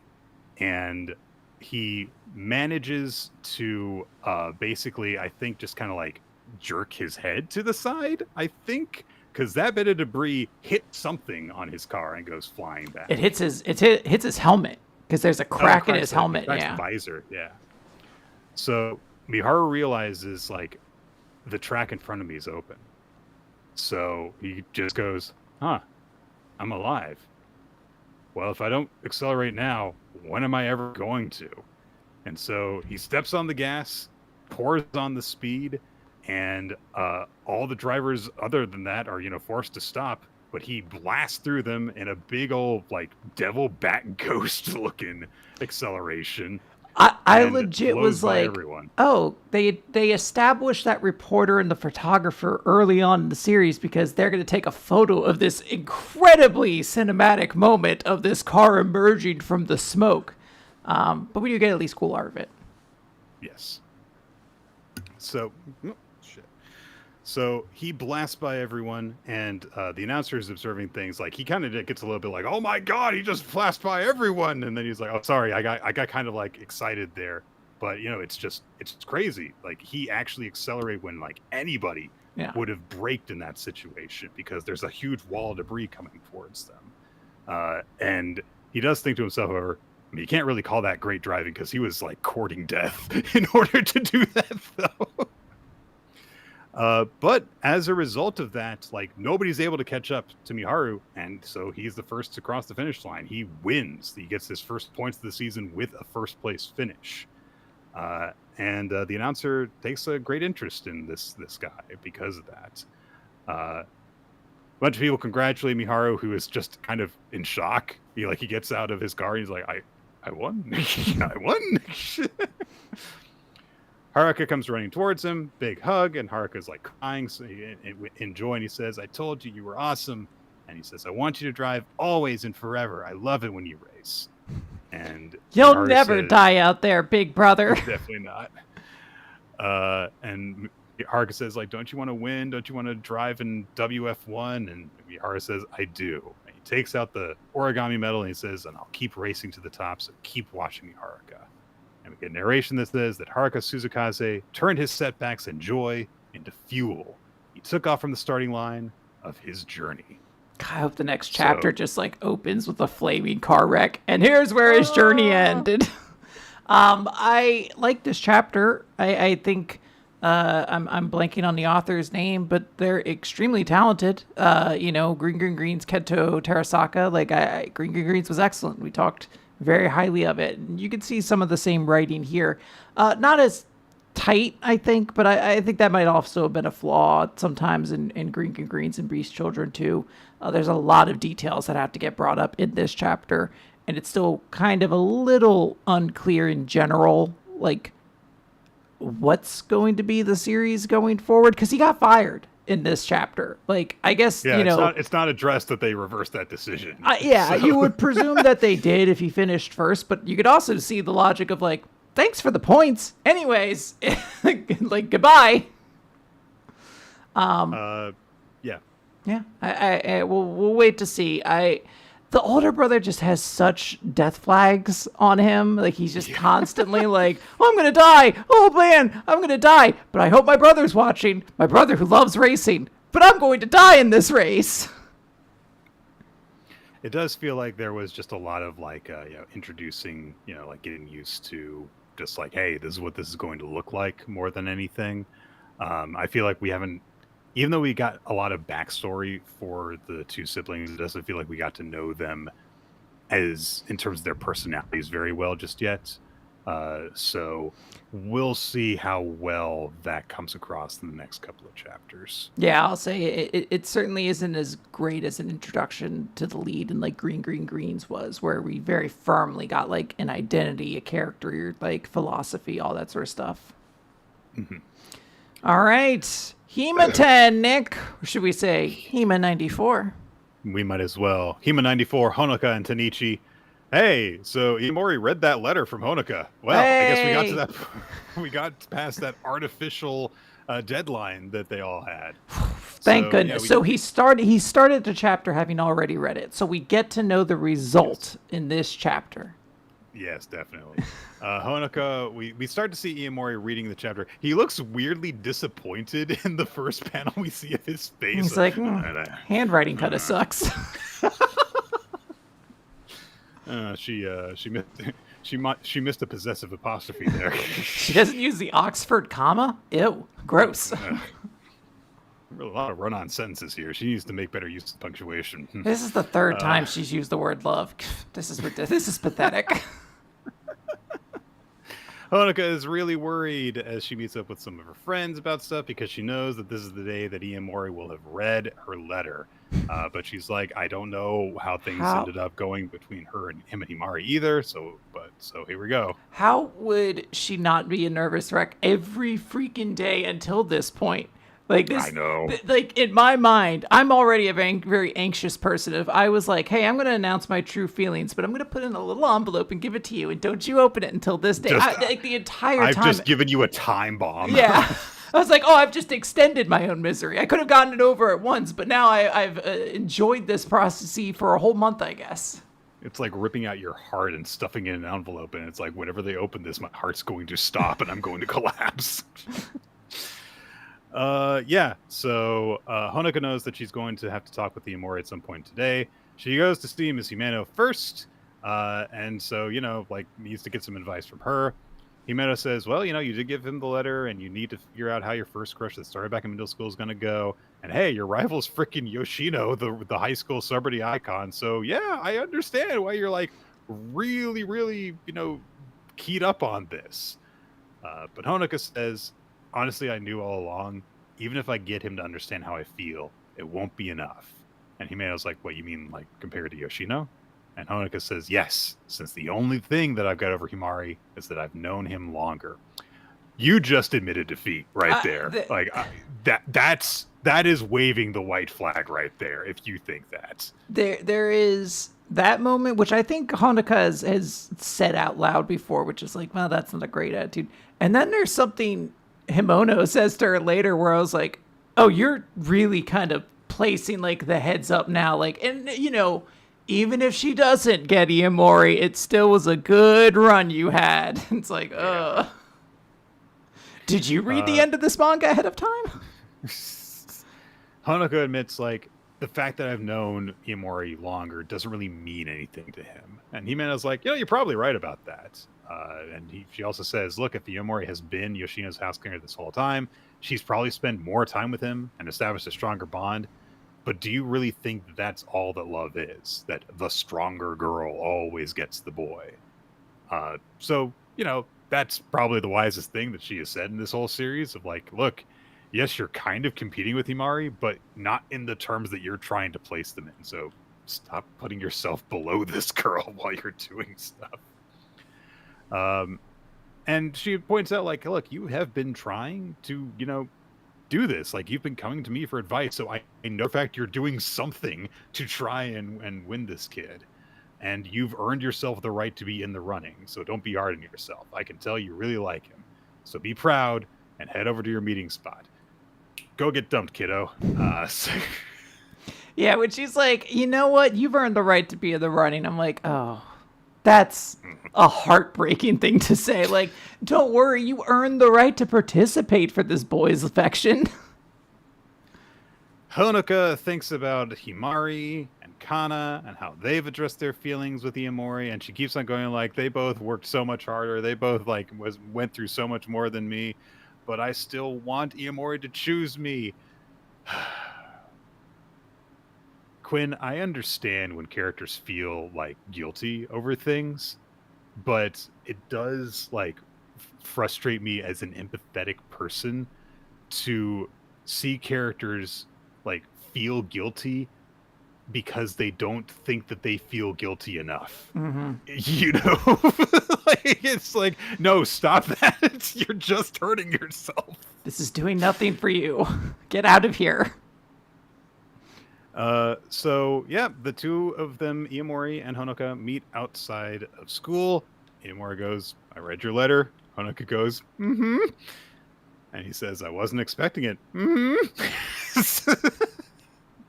And then we start to get Honoka's letter, like the full text of it, which starts with her saying, like, I wasn't sure that I would be able to say this and have it come across well, so I decided to write it down instead. And to explain, I'd like you to read these excerpts from my middle school diary. No, just no. Why are you doing this to yourself? If he doesn't pick you, you forever have shared your middle school diary with this man. Can you imagine 10 years in the future, someone saying, like, so how did your first crush go? Yeah, unfortunately, I kind of moved on. I had a crush on her for a real long time, but then I just realized that I felt that way about someone else, and it was really bad because she shared excerpts from her middle school diary with me. Yeah, she shared her diary with me when she wrote me a letter I wasn't supposed to read for a month while I thought things over. Jesus. Oh man, this is low risk, high reward behavior. Low reward, high risk. Sorry, the other way around. Yeah. Yes. I'm so used to saying it the other way. The correct way. Yeah. No one would do this. So first of all, Honoka has the most believable middle school journal entry, which begins with, to my future self. It's like, no, you should have taken that part out. So basically she is explaining, so for the first time, I got interested in a guy. His name's Tenichi Iamori. He's a boy in my class, and I feel like I can't tell my best friend Mayu about him. And, given the way that Maya behaves in the entire modern part of the story, yeah, probably a good call. It's really hard to deal with that kind of stuff from your friends in middle school. Mm-hmm. But Honoka goes on in this entry to say, I haven't ever talked to him before, but he's always he always erases the blackboard even when it's not his turn. And for some reason, just watching him do that makes me want to know more about him. And then later on, I was on class duty today, and I've been wanting to help him out with stuff, but I could never work up the courage to do it. So I've been waiting for this opportunity, and I finally got to talk to him for the first time. And then there's like, an awkward moment between them because, Iomori just goes, "Oh, thanks, Kanai." And she's just like, "Well, why? I'm on duty today. This doesn't mean anything." And Honoka's like, "I can barely even remember like what we talked about. But I found out he does chores at home. So maybe he likes, taking care of his home. Maybe that's like, and, because like his name means protect the home after all. And along those same lines, my name could mean spouse. So maybe that's what I would be." And it's like, I'm not going to blame you for writing these things when you were 12. It makes sense at that age. Precious and innocent. You, 17-year-old Honoka, what are you fucking doing? You, I presume, reread these journal entries before you just sent them to your crush. If Honoka doesn't get Iomori, the level of cringe that this like entire situation will take will explode. Because not only has she embarrassed herself by sending over her diary, you have to then remember the only reason she's in this fucking school at all is because Iomori went to this school and she chose to continue following him. She is just going to Tiki Barber fumble this away. Like, fantastic Tiki Barber reference. Also, like, he fumbled away his career right before they won a Super Bowl. Like, so, oh my god. Honoka, later on, the ski trip thing that they've referenced several times, and she, references like, "I'm really looking forward to like going on this trip," but then Iomori ends up not going on it, and she learns like, oh, maybe like he was sick or something like that, and she writes in her diary, "Even I was surprised by what I did that day, but he was in trouble. And I wanted to be there for him." So she went to see him. Her mom wished her luck, which is very sweet. Mm-hmm. It's like, yeah, wish your kid luck. You're dealing with her first crush. That's sweet. Hey, honey, I don't know why I'm saying this apropos really of nothing, but if you really do fall in love with this boy, don't send your diary to him. Don't do that to yourself. It turns out that there have been warnings from like every single person in her life. It was like the first time that she talks to Mayu about it. Mayu is like fully on board. It's like, you got to do this, this, and this, and also don't share your diary with him. It's just a random bit of advice that everyone throws in, like a tutorial. We say it, everyone knows, but we still say it just to be safe, because you wouldn't want to be the one person who does do something that embarrassing. It's like the advice text that's at the end of the speech bubble when you have to hit A to confirm at the end of every conversation. Yeah. Don't share your diary entries with this boy.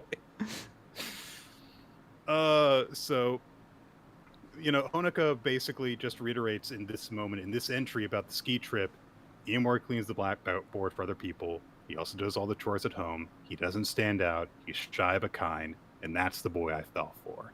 To my future self, what do you think will happen to my low-key first crush? And honestly, that part is at least a little sweet to justify all of the cringe. Like, that's still cringy, but it's not nearly as bad as the entire rest of the chapter. But it also hurts, too, because it's like, not for nothing.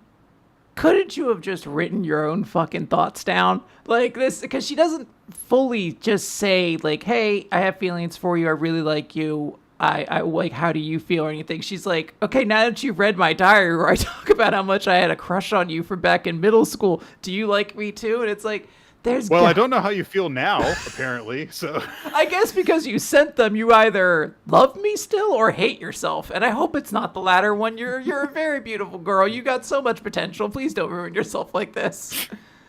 That feels like you're rejecting me. Well, let's you said it, not me. Score, shall we? Oh dear. Yeah. All right. Well, we'll see what happens. Let's go over to Kinato's Magic Quinn, which somehow has a better love story unfolding than the one we just read. Kinato's Magic, Chapter 19. What is this? Amrita. Jeez. Yeah. So, Kinato has just used Seitai Boost which we actually see in action outside of practice for the first time. He still doesn't have full control of it, so he gets away from all of the Majo that were pursuing him, but he loses control of it up in the air. He has to make a recovery, which fortunately he's got a lot more physical training now as a result of all of his training with Latla and Kyoryu. Then we go over to another part of the battlefield because there is other hunting going on. Kinato, even if he gets taken out, is only going to be half the number of points that the winner needs, after all. There are golems that are attacking some of the Majo. Apparently, normally, they are used for like farming and housework and stuff. This one's going to beat you up, though. And it's basically one of the block giant things from Tears of the Kingdom. So it's attacking one of these Majo, grabs her, and then Jien comes rushing in and just flying sidekicks the thing's head off and it explodes. And all the witches are like, no, fuck that guy, kill him! The witch that he saved immediately takes a fighting stance and is like, I'm not happy that you did that, but she's so badly injured that she immediately collapses.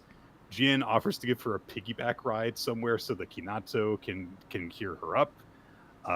But first off, she's offended by this. And second of all, she says, this wound isn't from the golem. I have to make a request at headquarters to call the festival off. There is someone among the Majo who has dabbled in the forbidden. I wonder who it is. Course, well, we get a visual of Sasuke right when she said that. So well, it could be anybody. Kinato is dodging between the trees, running away from the Majo, runs into another group of them who are trying to take him down.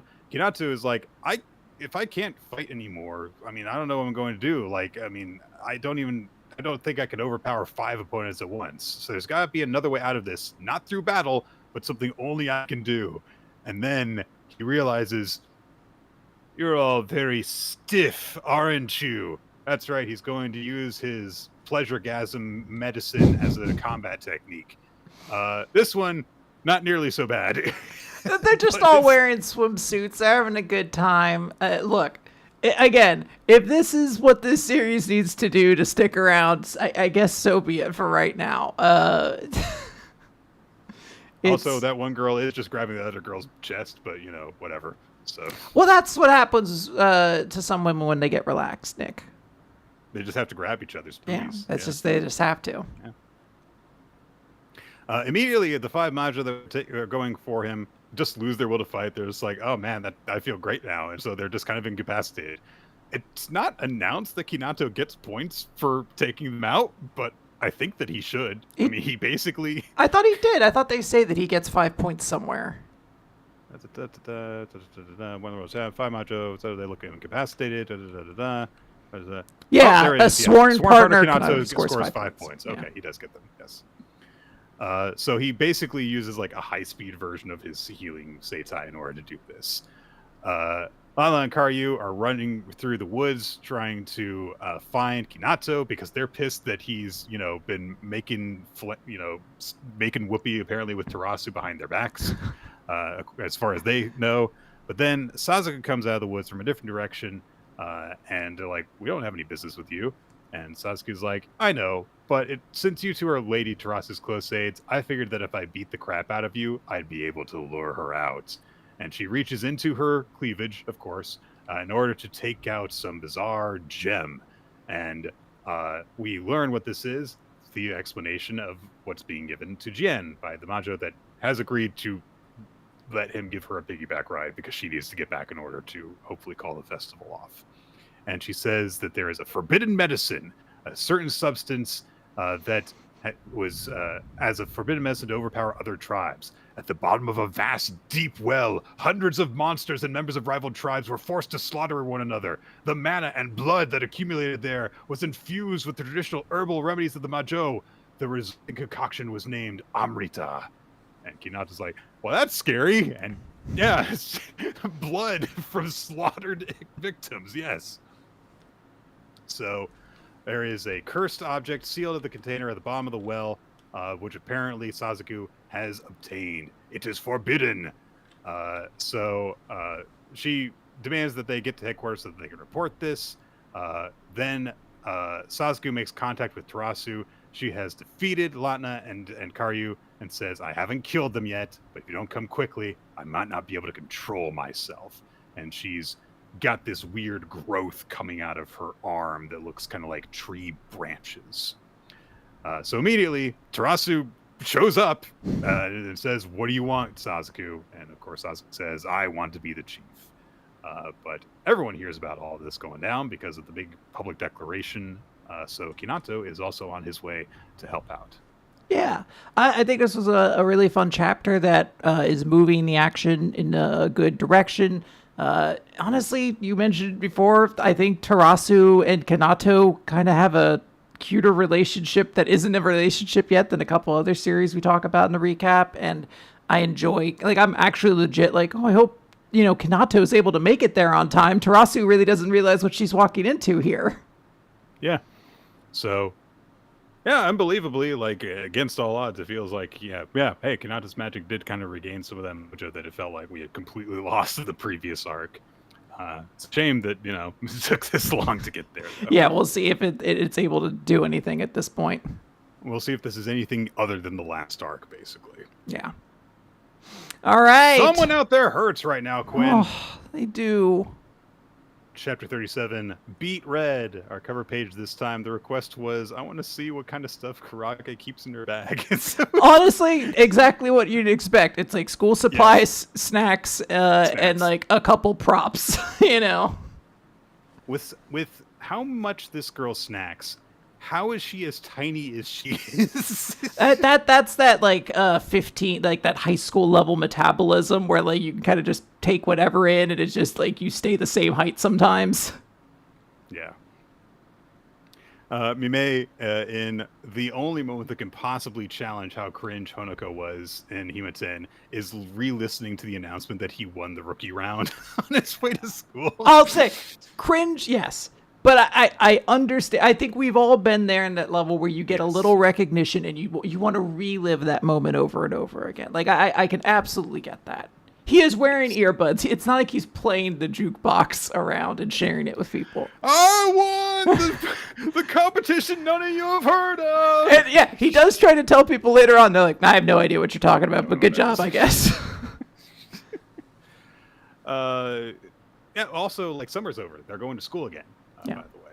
So Mizuho, first thing she says when she meets up with him is, hey, did you watch Hiro Obi today? And Mei's like, that doesn't air until after 10, so no, I haven't seen today's episode yet.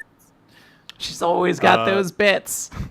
Yep. Mimei admits to still being giddy. Mizuho is much more laid back about it, but she says, yeah, congrats. She's not hard on him in any way, shape, or form about being happy about it. Then, Mimei, he is like still the student council president, so he's still really excited when he's giving like an address to the students, and he's like, well, no one's listening to me because it's a bunch of high school students, but I won the rookie round. He's still fine with it.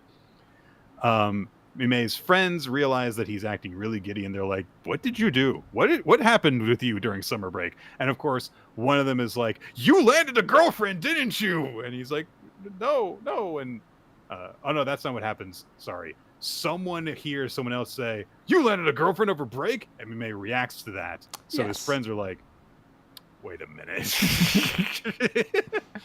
And so Mimei has to just tell them everything. And so he's like, there was a rookie round thing and stuff. And they're like, I mean, okay, we're happy for you. Yeah, congrats. I don't get what's going on. I don't understand, but proud of you. Very supporting grandparent way where you have to spend 5 minutes explaining the thing that you accomplished in an hour for them to go, well, congratulations. So, but Mimei also says, like, I did other stuff too. Like, I went to a radio exercise, sunflower field, a summer festival. And then Mizuho was walking by with her friends at that moment. And they're like, so what did you do during your summer break? And she's like, I did radio exercise. I went to a sunflower field. And Mimei's like, oh, yeah, and other things too. He's trying to, like, talk over her so his friends don't hear. And he's just like, I need to make it so that no one gets the wrong idea about us. No one cares. No one cares. Also, the more you protest, the more suspicious it starts to become.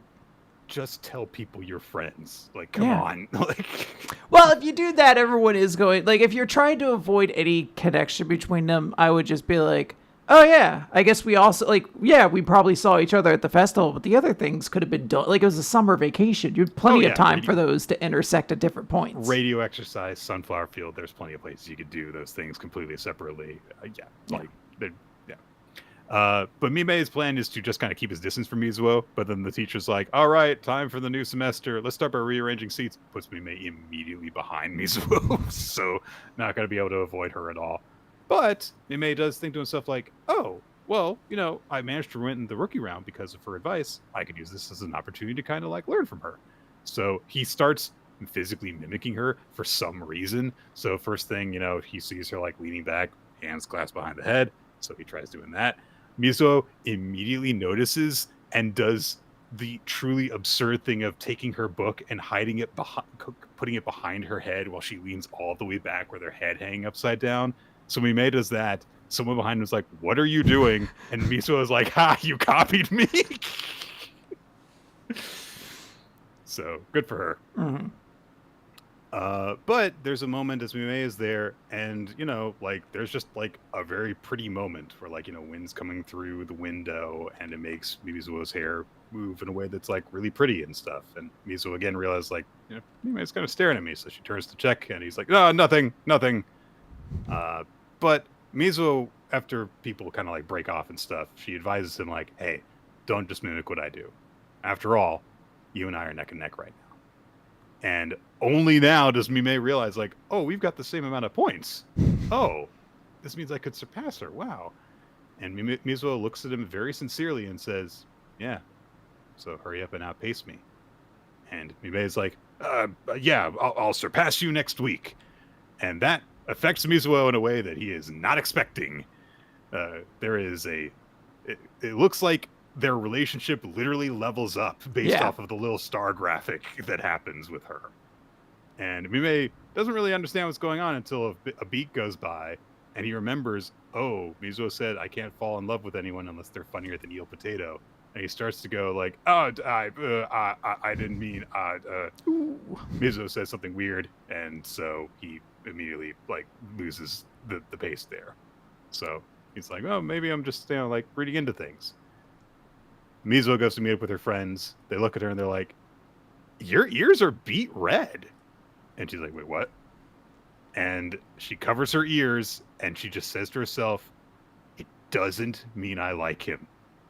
Just out loud. I love that her friends are like, sure thing. Yeah. Your ears are blushing for an entirely unrelated reason, I guess. And the next day, Mizuo shows up at school with a hairstyle that hides her ears, which is so fucking cute. She stops tucking her hair behind her ears. Yeah, so cute chapter. These two are adorable. Yep, very, very good chapter. I enjoyed it quite a lot.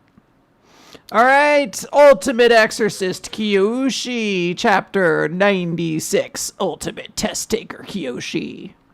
Hey, so we got to follow up on that whole test-taking thing, because Kiyoshi's not a good student. So final exams are happening. Kiyoshi can't fail anything because, you know, it'll interfere in his being able to be an exorcist because he'll be going to summer school and stuff.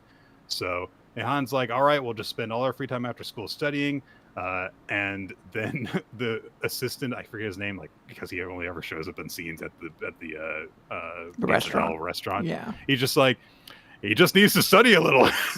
That's just like, yeah, he's right. Kiyoshi admits that, you know, hey, I spent all of my youth like training exorcism techniques, so I didn't really learn the core subjects. I'm not really good at this kind of thing. So Akari turns to Nehan and is like, hey, you've got to take good care of this guy. And Nehan's like, what are you talking about? I'm also really dumb. I do love the I'm dumb too. And then like everyone being like, and he says it so earnestly. Oh boy. So then, you know, Akari's looking around and is like, maybe Mr. Sakaki knows. He's a cross paladin. He must have some academic skills. And Sakaki is like, oh no, I should have made it a box batch.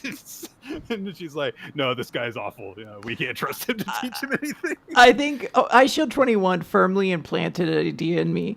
that is, I enjoy it when a manga establishes the smart to dumb end of characters so much, and I love that we are very firmly figuring out who is on the dumb scale here. It's like Kiyoshi, Nihon, and then Sakaki, just I guess a little bit of forward.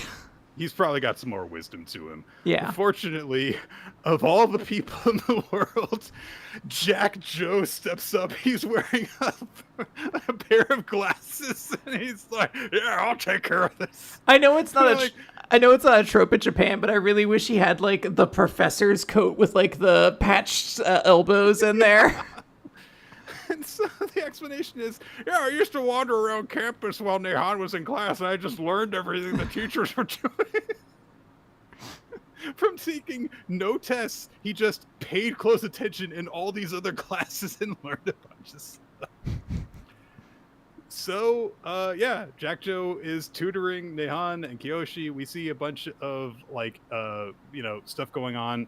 There is a really weird thing that we established, that Sakaki is really good at math when it comes specifically to understanding betting odds. Yeah. He is Taki. He is an idiot unless you could put it into horse gambling terms. Or, yeah, it's, like with Taki in football, yes. Yeah. So 3 days pass. There is a moment, I think, where they, let's see, where is it? Oh, no, I guess it's not here. Anyway, so everyone's really studying hard as days go on. Then it turns out that there are a bunch of other people who want to study too. And hey, this is one of the things on Kiyoshi's big bucket list, which we haven't seen in a really long time because, Kiyoshi hasn't been out in the real world for a really long time. So apparently he never wrote on his list of things I want to do in school, take down another demon lord. Yeah. So... big difficulty item for him is to study with friends before a test. And so he's like, all right, yeah, this is like part of being young too, is like, sharing in this struggle. And honestly, Quinn, like, yeah, I was in a magnet program in high school. And the reason that we all liked each other at the end is that we had all been through the same bullshit that was really hard together. Oh, you form like lasting friendships if you go through a tough class with some people before, Kiyoshi invites everyone over to the Gates of Hell restaurant, and Sakaki immediately agrees to this and is like, yep, we'll close up shop so that everyone can participate in this. His big part-time assistant is like, well, come on, we're going to lose out on customers and sales and stuff. And Sakaki says, you'll still get paid for today. Students are the ones shaping our future. Love that joke. He just immediately turns on a dime. He's like, still getting paid? Okay, cool.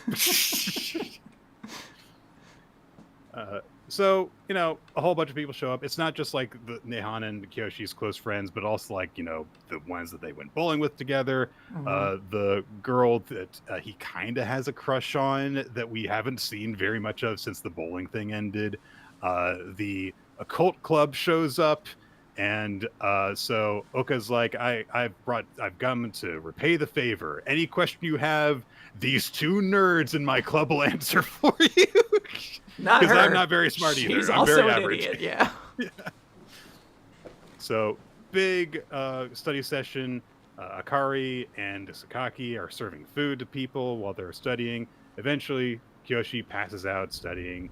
Sakaki's looking after him and stuff, and he just says, "Hey, Granny, Kiyoshi's growing up to be a fine young man. Good luck on your test tomorrow, Kiyoshi." And Kiyoshi manages to do it. Not only does he manage to pass, he does really well. Like, yes. He gets high 80s through mid 90s on everything. So very good scores. And Kiyoshi's just like, yeah, everyone worked really hard to help me, so I just felt like I had to, live up to their expectations. So good job. Sakaki's like, how'd you do, Nihon? It was a piece of cake. Jack Joe says, he barely passed. So undermining that. But that's it. So Kiyoshi manages to pass. That crisis is averted. Sakaki says the next thing they're going to do is go to the mountains. Because now the tests are done, we're all going on a trip together. And Sakaki admits it's not really a pleasure trip, though, because he finally reveals to Kiyoshi that he has been appointed as a cross paladin. And so that's the purpose of their trip. So really just kind of like a breather episode, ultimately, for everything. This features like no build-up for whatever arc is ahead of us, it would seem. But it was nice to have a chance to go like, oh, right, all these characters we haven't seen in like 8 months are here. And that's nice. Yeah, I'm excited to see the next chapter kind of come through, but this is just like a fun little break chapter in between arcs, so good to have those. Whew. All right, Nick, we have a Marriagetoxin chapter to go through. Yes, and it's chapter 160 nice, which features Kimie and Ushio. My gosh, they have been taken over by the puppet master, and are squaring off against Kinosaki and Gero. And Gero turns and sees that one of the puppets has picked up one of the other dolls and starts to just run off with it, and runs past Kimie and Ushio, who turn and start to race after it. Gero races ahead. He uses, a boost with his toxins in order to get ahead of them and tries to get in their way and says, "Look, you guys have got to wake up. You're being controlled by Nasu." He thinks about using his toxin to kill their bloodlust, but when he looks at them, he, sees them in like normal, adorable form, and he's like, I can't turn my toxin on these two. I can't do it. And the two of them race past him in a really sick fucking full page spread. She like roller skates on hamsters, I think. I don't really understand the physics to that, but it's pretty cool. They both are like fully like skate tunneling around him, like where they 360 through the hallway in order to get by. Blow past Gero, chase after the doll carrying the other doll, and we see that in their eyes, this doll has kidnapped Gero and is making off with him. So they are being not just physically controlled, but they are being put under some sort of hypnosis or mind control or sensory control that makes them perceive a different reality. We pull back to see that Nasu, the doll user, has little tiny toy dolls for the two of them. And he says, "No need to be alarmed. I'm merely showing these ladies the dreams of their desires." And we see that he's got 6 little rooms for each of Gero's potential brides, all of whhom have accessories associated with them, which are very cute. Yes. Like Himikawa's got a shark. Orishino's got like her magic casting stuff and some of her toys and cards, and so stuff like that for everybody. And Nasu says in very, very, very creepy terms, "The bed chambers have been readied." So, according to him, things are in place. He says, "I will await you at our ancestral home, Hikaru-sama." And we cut away to Hime. Yeah, Nick, this is supposed to be a Hime arc. Sounds like she's already been taken out. So Hime presumably is in a room with her perceptions being altered for what we see here. Presumably. Like, maybe there's, with the doll user, you never fucking know. Like, that could be just a placeholder for her. But the doorbell rings, and she opens the door, and when she does, Gero leans in and starts putting the moves on her, calling her by her first name, immediately like pins her to the ground and looms over her. And of course, Hime gets like really embarrassed and is like, "What? This is not the time for this." And then she just ends up punching him in the face. Good for you. Like, draw some fucking boundaries on stuff. It doesn't matter if you guys have gone on 3 dates or whatever. She calls him a big bad creep, which kind of takes a little bit of the oomph out of it. That's kind of silly. But she also admits to herself, like, how the hell did he know that this is like the one sitch that I would go crazy for? This is like, leading into like kind of her fantasies, even though she is like, no, like you can't do that. And Gero says, "Well, you told me yourself that once we started living together, I should pin you down every day when I get home." Which, Jesus, girl, you know what you want. And Hime reflects on her saying, "I don't mind if it's you. You can take my soul." And then she blushes really hard and just goes, "Huh?" And that's where we end the chapter, is that Hime has been given her quote-unquote ideal version of Gero to keep her under control, I guess, while she is imprisoned here. Yeah, I don't want to spend a ton of time because we're running short on time, but I do think it's interesting that they were like, "Don't worry, we're going to get a Hime arc." The start of it is her lamenting the fact that she's so forgotten and like seen as like an afterthought. But she was right. She was also taken captive. But I guess we'll get her arc in the form of her getting the same, her version of the experience the other 5 girls are going to get. I don't know. It's interesting. Yeah. Maybe she will still end up being the focus character for this. Maybe the way that she perceives things will play a critical role in resolving the situation. Who knows? Yeah.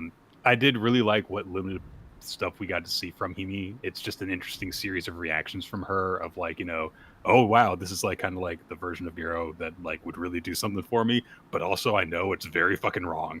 And that's an interesting reaction to see from a character. I also wonder if in a way this is going to be how the 6 of them all kind of realize like, maybe I don't want to be with Gero. Actually, he pins me down every day when he gets home, which was like, cool at first, and now it's just really exhausting. I'm just really tired. Yeah. All right, new Exorcist. Chapter 149, The Path You Gave Me. All right, Gakuro and the captain have reached the Yajima family's land, where the trees are made from the corpses of spirits. This is where Gakuro used to live. He thanks the captain for getting him there, and then Tsumeragi is just like, all right, well, I'm giving you a ward to fend off level 2 and below spirits, so good luck in there. And then he turns and very naturally says, your dad and I were best buds, and leaves. Unprompted says that. Yeah, thank you. I understand. I guess we needed to understand the relationship between you two, but I like you just tossing it out at the end. Gakuro steps into the home, which has been immaculately preserved, despite presumably being abandoned, and immediately his father appears and greets him. And he's just like, oh man, you're all grown up. Have a grown-up shoulder ride. And just picks him up on his shoulders and piggybacks him. And Gakuro's like, what is going on? My dad's dead. Who are you? And Gakuro's father says, oh, you see, this body is made from command energy. I made it with my hollow weapon. Sure, fucking whatever.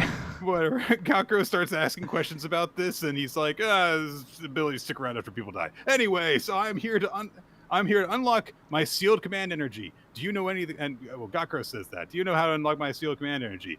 And Gakuro's father says, I see.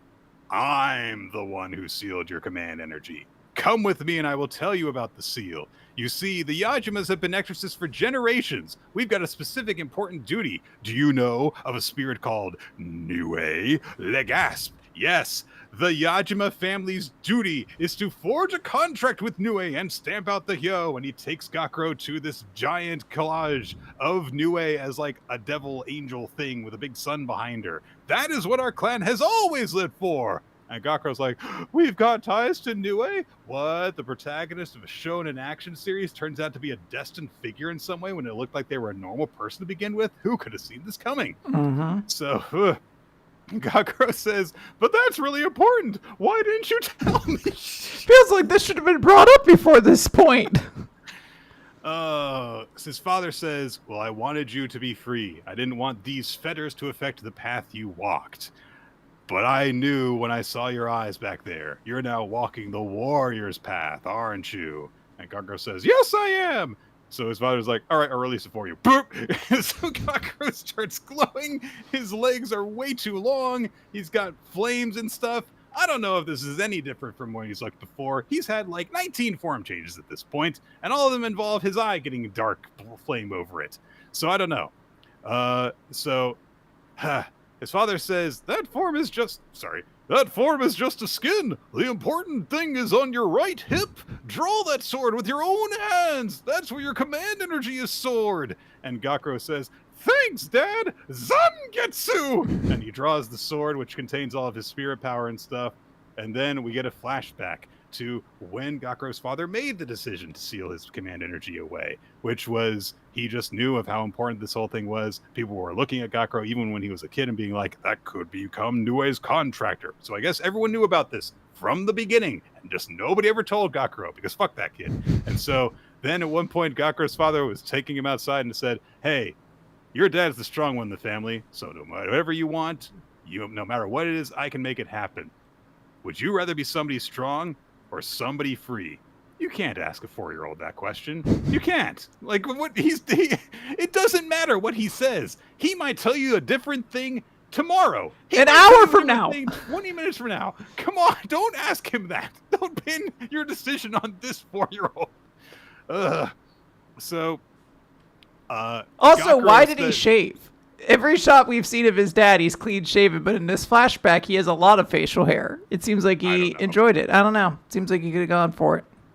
Gakuro rather says, if I'm free, I'll get to play with you lots and lots. And I'm always by myself now, but that would make it okay for me to be with everybody else more, so I'd rather be free. And so Gakuro's father's like, all right, based on this, I'm going to make that happen. Your dad will be someone strong, and I'm going to start by shaving for some reason. And of course, this eventually led to him being killed. You can't. They fought the one that's like, my power is perfect on anybody without facial hair, and he's just like, damn it, no, Gakuro. But we know, we can see the old guy captain. He has facial hair. It's not like you have to. I don't know why I care. No. Let's just move on. It's not like, I don't know. Is it a sign that like he's a slacker because he's also like smoking and stuff in this? Is this a sign of like, oh, he's really getting serious? Whatever.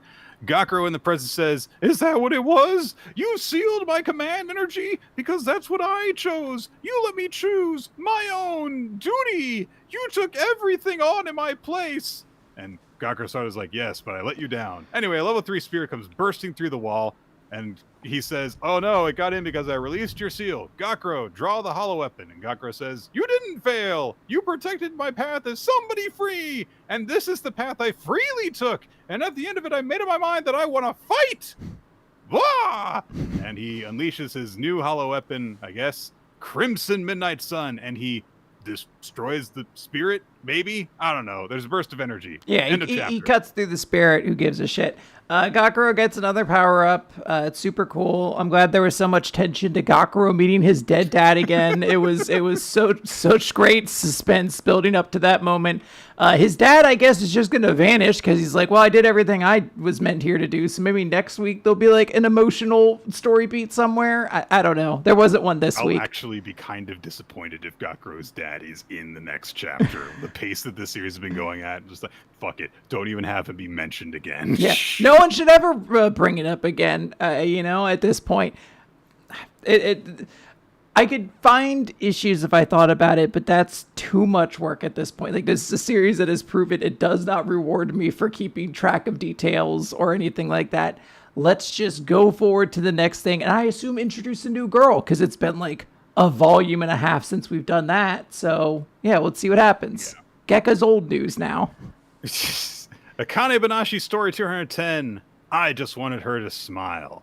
Kaiser reflects on the fact that he knew even as a child that, like, there were certain things that were, like, fucked up about his life. How his family was poor. How his dad just fucking left them for a new family. Jesus, fuck that guy. And also that my mother, who always said it's fine, was not fine in the least. And I wanted to make things better for her, to stare down the oppressive weight and lift it from her shoulders. So Kaichi is observing Kaisei's performance, and he thinks to himself how Kaisei makes use of so many different tools in his arsenal as a performer to overwhelm the audience. But that was also true of Akane's God of Death. And Kaichi, in a really cool moment, is just saying, like, look, I don't care who wins this, but I consider both of these to be very valued comrades. I don't want either of them to fail. Yeah, they are both Nakama. They are both members of the Straw Hat crew, as far as I'm concerned. The journalist as well thinks to herself that Kaisei, probably can only do so much and must realize that. But suddenly, Kaisei, as the son in the story, looks at the God of Death and goes, "What's a God of Death?" And this was the page turn. I flipped this page and had like a full-on giggle attack. I was not expecting those eyes. The fucking Mirio eyes? Yeah. Very Pip-Boy, and his nose disappears too. And so, like, the kid he just starts acting like a kid, like, oh, you're like that guy who rents a room. Are you thinking of an innkeeper, not a Grim Reaper? And so everyone's like, oh, wow, okay. And so everyone's caught off guard at first. And there's a great couple of panels where, like, one of the guys who was, like, leaning forward in anticipation just settles back. And like, oh, okay. This is what David Zaslav was referring to when he referred to lean in and lean back entertainment. Everyone called him crazy, but here it is in Akane-banashi. And gradually, instead of overwhelming people kind of like just ease into it. Everyone just kind of gets comfortably drawn in. And Kaisei looks into the audience and he sees one woman and he thinks to himself, those are the eyes, exhausted, without light. I've seen those eyes many times in his own mother. And he remembers like little things that he would try and do, like, you know, making like dinner for her by just like putting milk in like a cup noodle thing instead of water and stuff, trying to just make her happier. And, you know, it worked sometimes when he would just try and do that. And that was all that he cared about, was I just wanted to make her smile. And gradually, because of the way that he is putting on this performance, that intense, tense atmosphere gets eased up, and it's a huge breath of fresh air to experience what he's doing, which is giving them this adorable, childlike joy instead. And Kaichi related to, it's like how, you know, if you're in a work meeting and your kid, when you're at home and your kid bursts in, suddenly, like, you know, it softens everything. Like the tension kind of gets broken when that happens. Which I like that, because he relates it to a very personal experience for himself as a former salaryman. Good stuff. So Iken is watching stuff, and he thinks, like, it's hard to believe that he would do this, that Kaisei would ingratiate himself to the audience. But it's not about, like, his massive technique. It's the power of words that come straight from the heart. In any case, the crowd is now ready to listen. This is where the story truly begins. And in a nice touch, Kaisei, in the first demonstration of dispelling the god of death in the story, dispels Akane's god of death, whose aura is still lingering over the crowd. And now he actually takes off his robe as if he is actually beginning his performance in preparation for getting into the meat of his own story. Yep. I really enjoy this chapter with Kaisei. I found his story very heartwarming and sad and beautiful. I'm super excited to see more of it. It's excellent. And I also love that cool moment from Kaichi where he's like, I don't have a favorite here. Both of these people are people I respect a lot, and they are my comrades. I don't want either of them to be embarrassed here. It's a nice moment. It's good stuff. And again, that page turn to Kaisei with that face is excellent. All right, let's finish things up finally. Yes. With One Piece. One Piece, chapter 1185, Mind Your Own Beeswax. So we are still in the flashback, technically the 2-level deep flashback at this point, of Brook as a child, when the king is telling him, like, hey, Candel, you're taking Brook on as a squire, and also you are to teach him proper manners and speaking etiquette. And we see Brook walking around following Candel, and he just keeps commenting on how beautiful all the women are. One of them is like, or Candel's like, please stop doing that. And he's like, well, you're the prettiest of all of them. And she's like, Lady Candel, you are my squire. You need to treat me with, address me with like honor, essentially. And then Brook just starts his gimmick of asking women to show them their underwear. There is a moment where Brook at this age is talking to Candel about like, oh, is there anyone you're in love with? And she's like, yes, but he's very far out of my league, so I trained very hard with the sword so that I might be as close to him as I possibly can get. And there's like an entire page and a half that's just not funny, so I'm not even going to talk about it. I guess it's the origin to Brook saying he wants to see underwear in a particular way. Back in our previous flashback, Brook is telling this story to Princess Shuri, and is basically saying, hey, you know, Lady Candel is the light of our admiration, and the sun shines upon our country. And there's a brief little moment that is like, hey, one time a ship for the world government like washed up on shore, and the kingdom was stunned to encounter a type of authority like we don't normally get. And they really, like, the celestial dragons were on it. They throw their weight around. Lady Candle was bedridden for several months after that due to fatigue, and you wouldn't believe how gloomy the people were during those months. Interesting. Mm-hmm.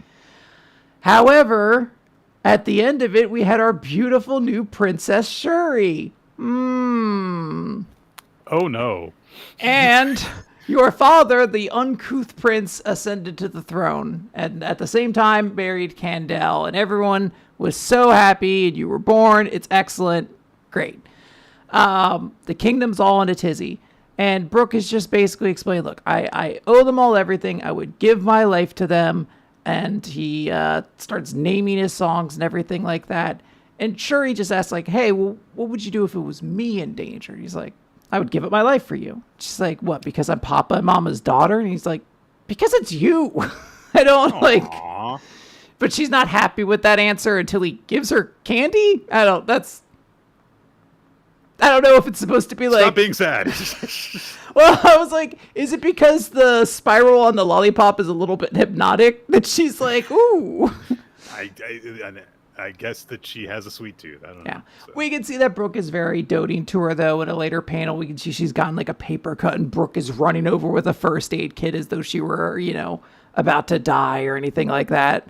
And he starts telling about a story about mind your own beeswax. It's a phrase from Kamagata, a land from the West. And they sing this song as we get a montage of basically this family unit kind of spending time together until one day, the year that Shuri turned 15, and Asperia lost its music. A mysterious mist came in, and it rotted all of their wonderful, beautiful instruments. There was nothing really to distribute, and it depressed the kingdom.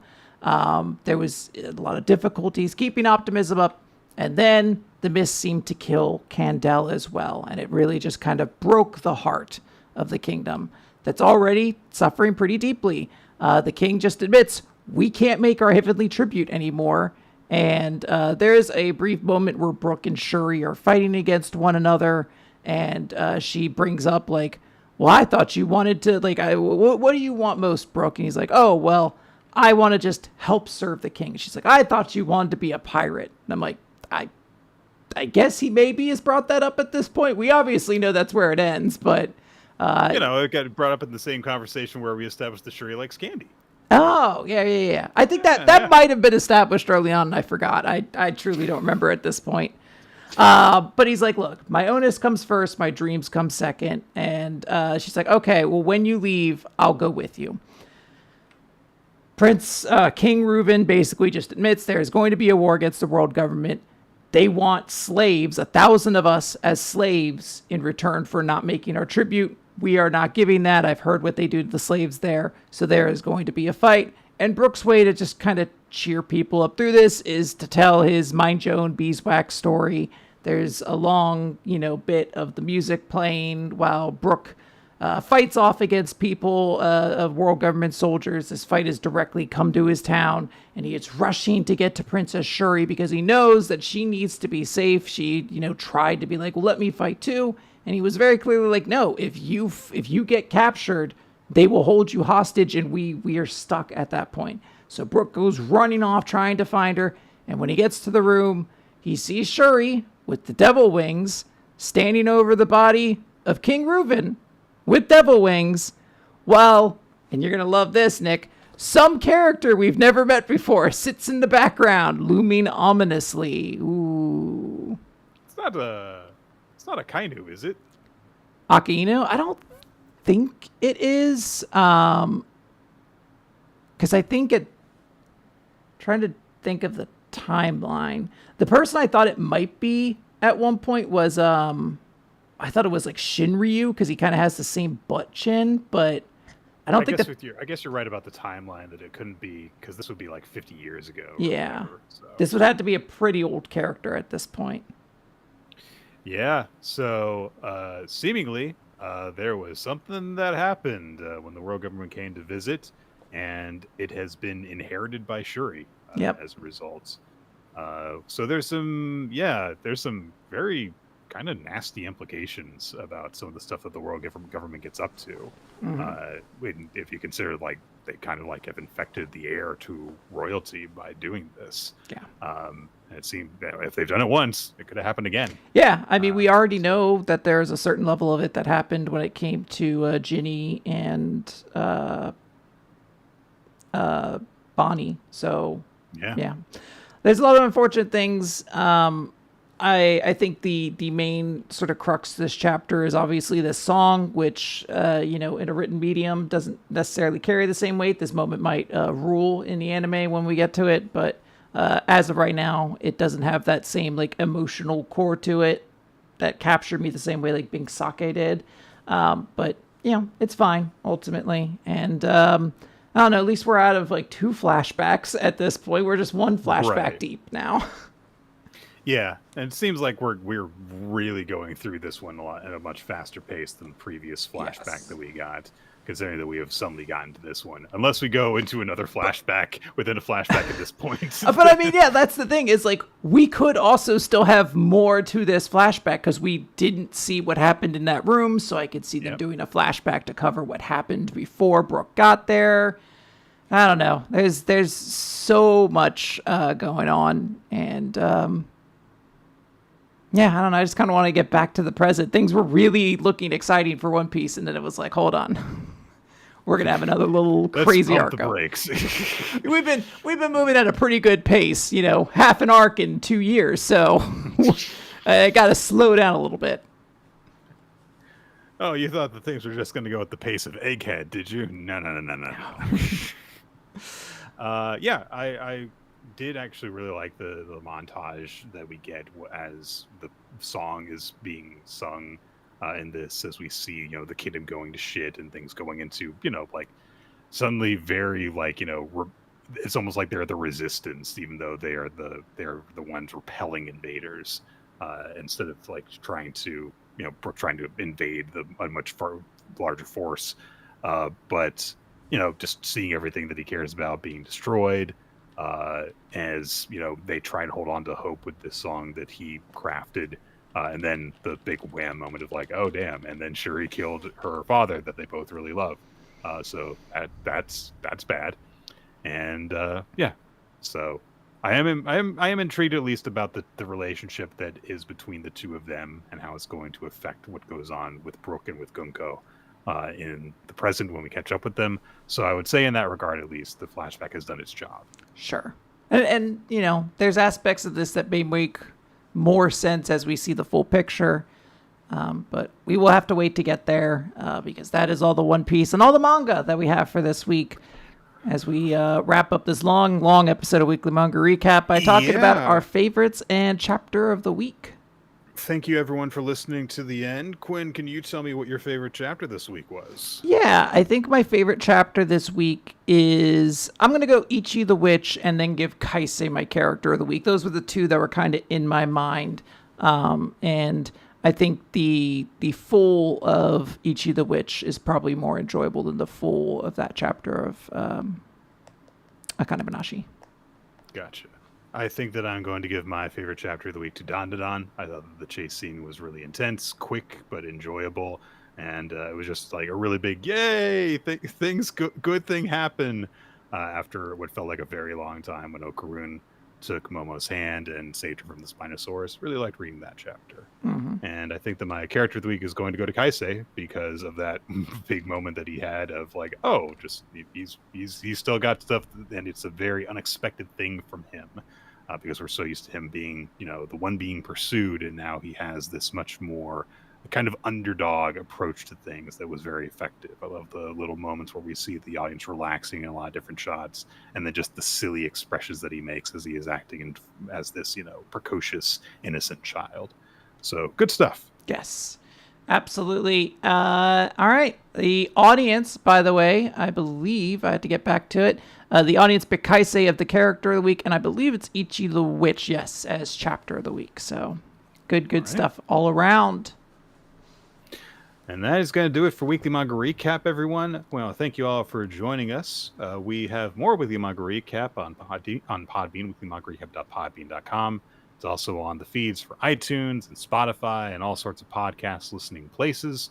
We also are on YouTube, youtube.com/weekly manga recap if you want the video version, which also includes an opening sequence by Malajack and Bree Cheddar. Occasionally, we also have title cards done by Steve Mann, whose artwork you can just look up by searching for Steve Mann art that he posts in numerous different places. We have a Discord server, which will be linked wherever this is posted. Join our community. You will also, if you do that, get an alert whenever the stream goes live, or alternately, you can follow us on social media. On BlueSky, we are Nick F. Time, Rolo T, Weekly Manga Recap.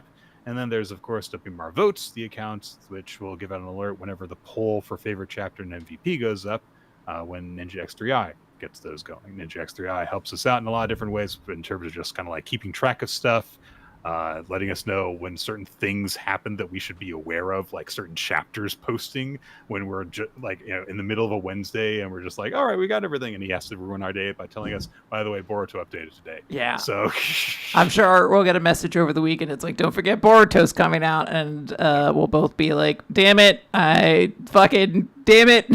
Hate this. No. Pretty much. And if you want to support us and make sure that we stay sane as we deal with that and New Exorcist and other frustrating chapters like that, you can support us on Patreon, patreon.com/weekly manga recap, where you can also get access to some bonus episodes of the show. All right. Quinn. Yes, I do have a new recommendation for us to take on because we are deep into Pride Month. There is still time for more series, so I looked through, and we're going to read this series. It's called Blue Proustian Moment. It is about a daughter of a wealthy businessman who meets a wild girl from a rowdy school. What's going to happen? Blue Proustian Moment. Yes. Okay. All right. That'll be well, maybe not next week, but that'll be our next series to cover. Yeah, I don't know how long it's only going to take. It looks like it's only 25 chapters long. Chapters. Yeah, so it might be next week. Yeah. We'll see. But join us next week and find out if we end up covering that. And if not, we'll make more jokes about Gakuro being stupid and stuff like that. We promise. Unless he doesn't do anything stupid next week. Yeah. Good night, everyone. Bye, everybody.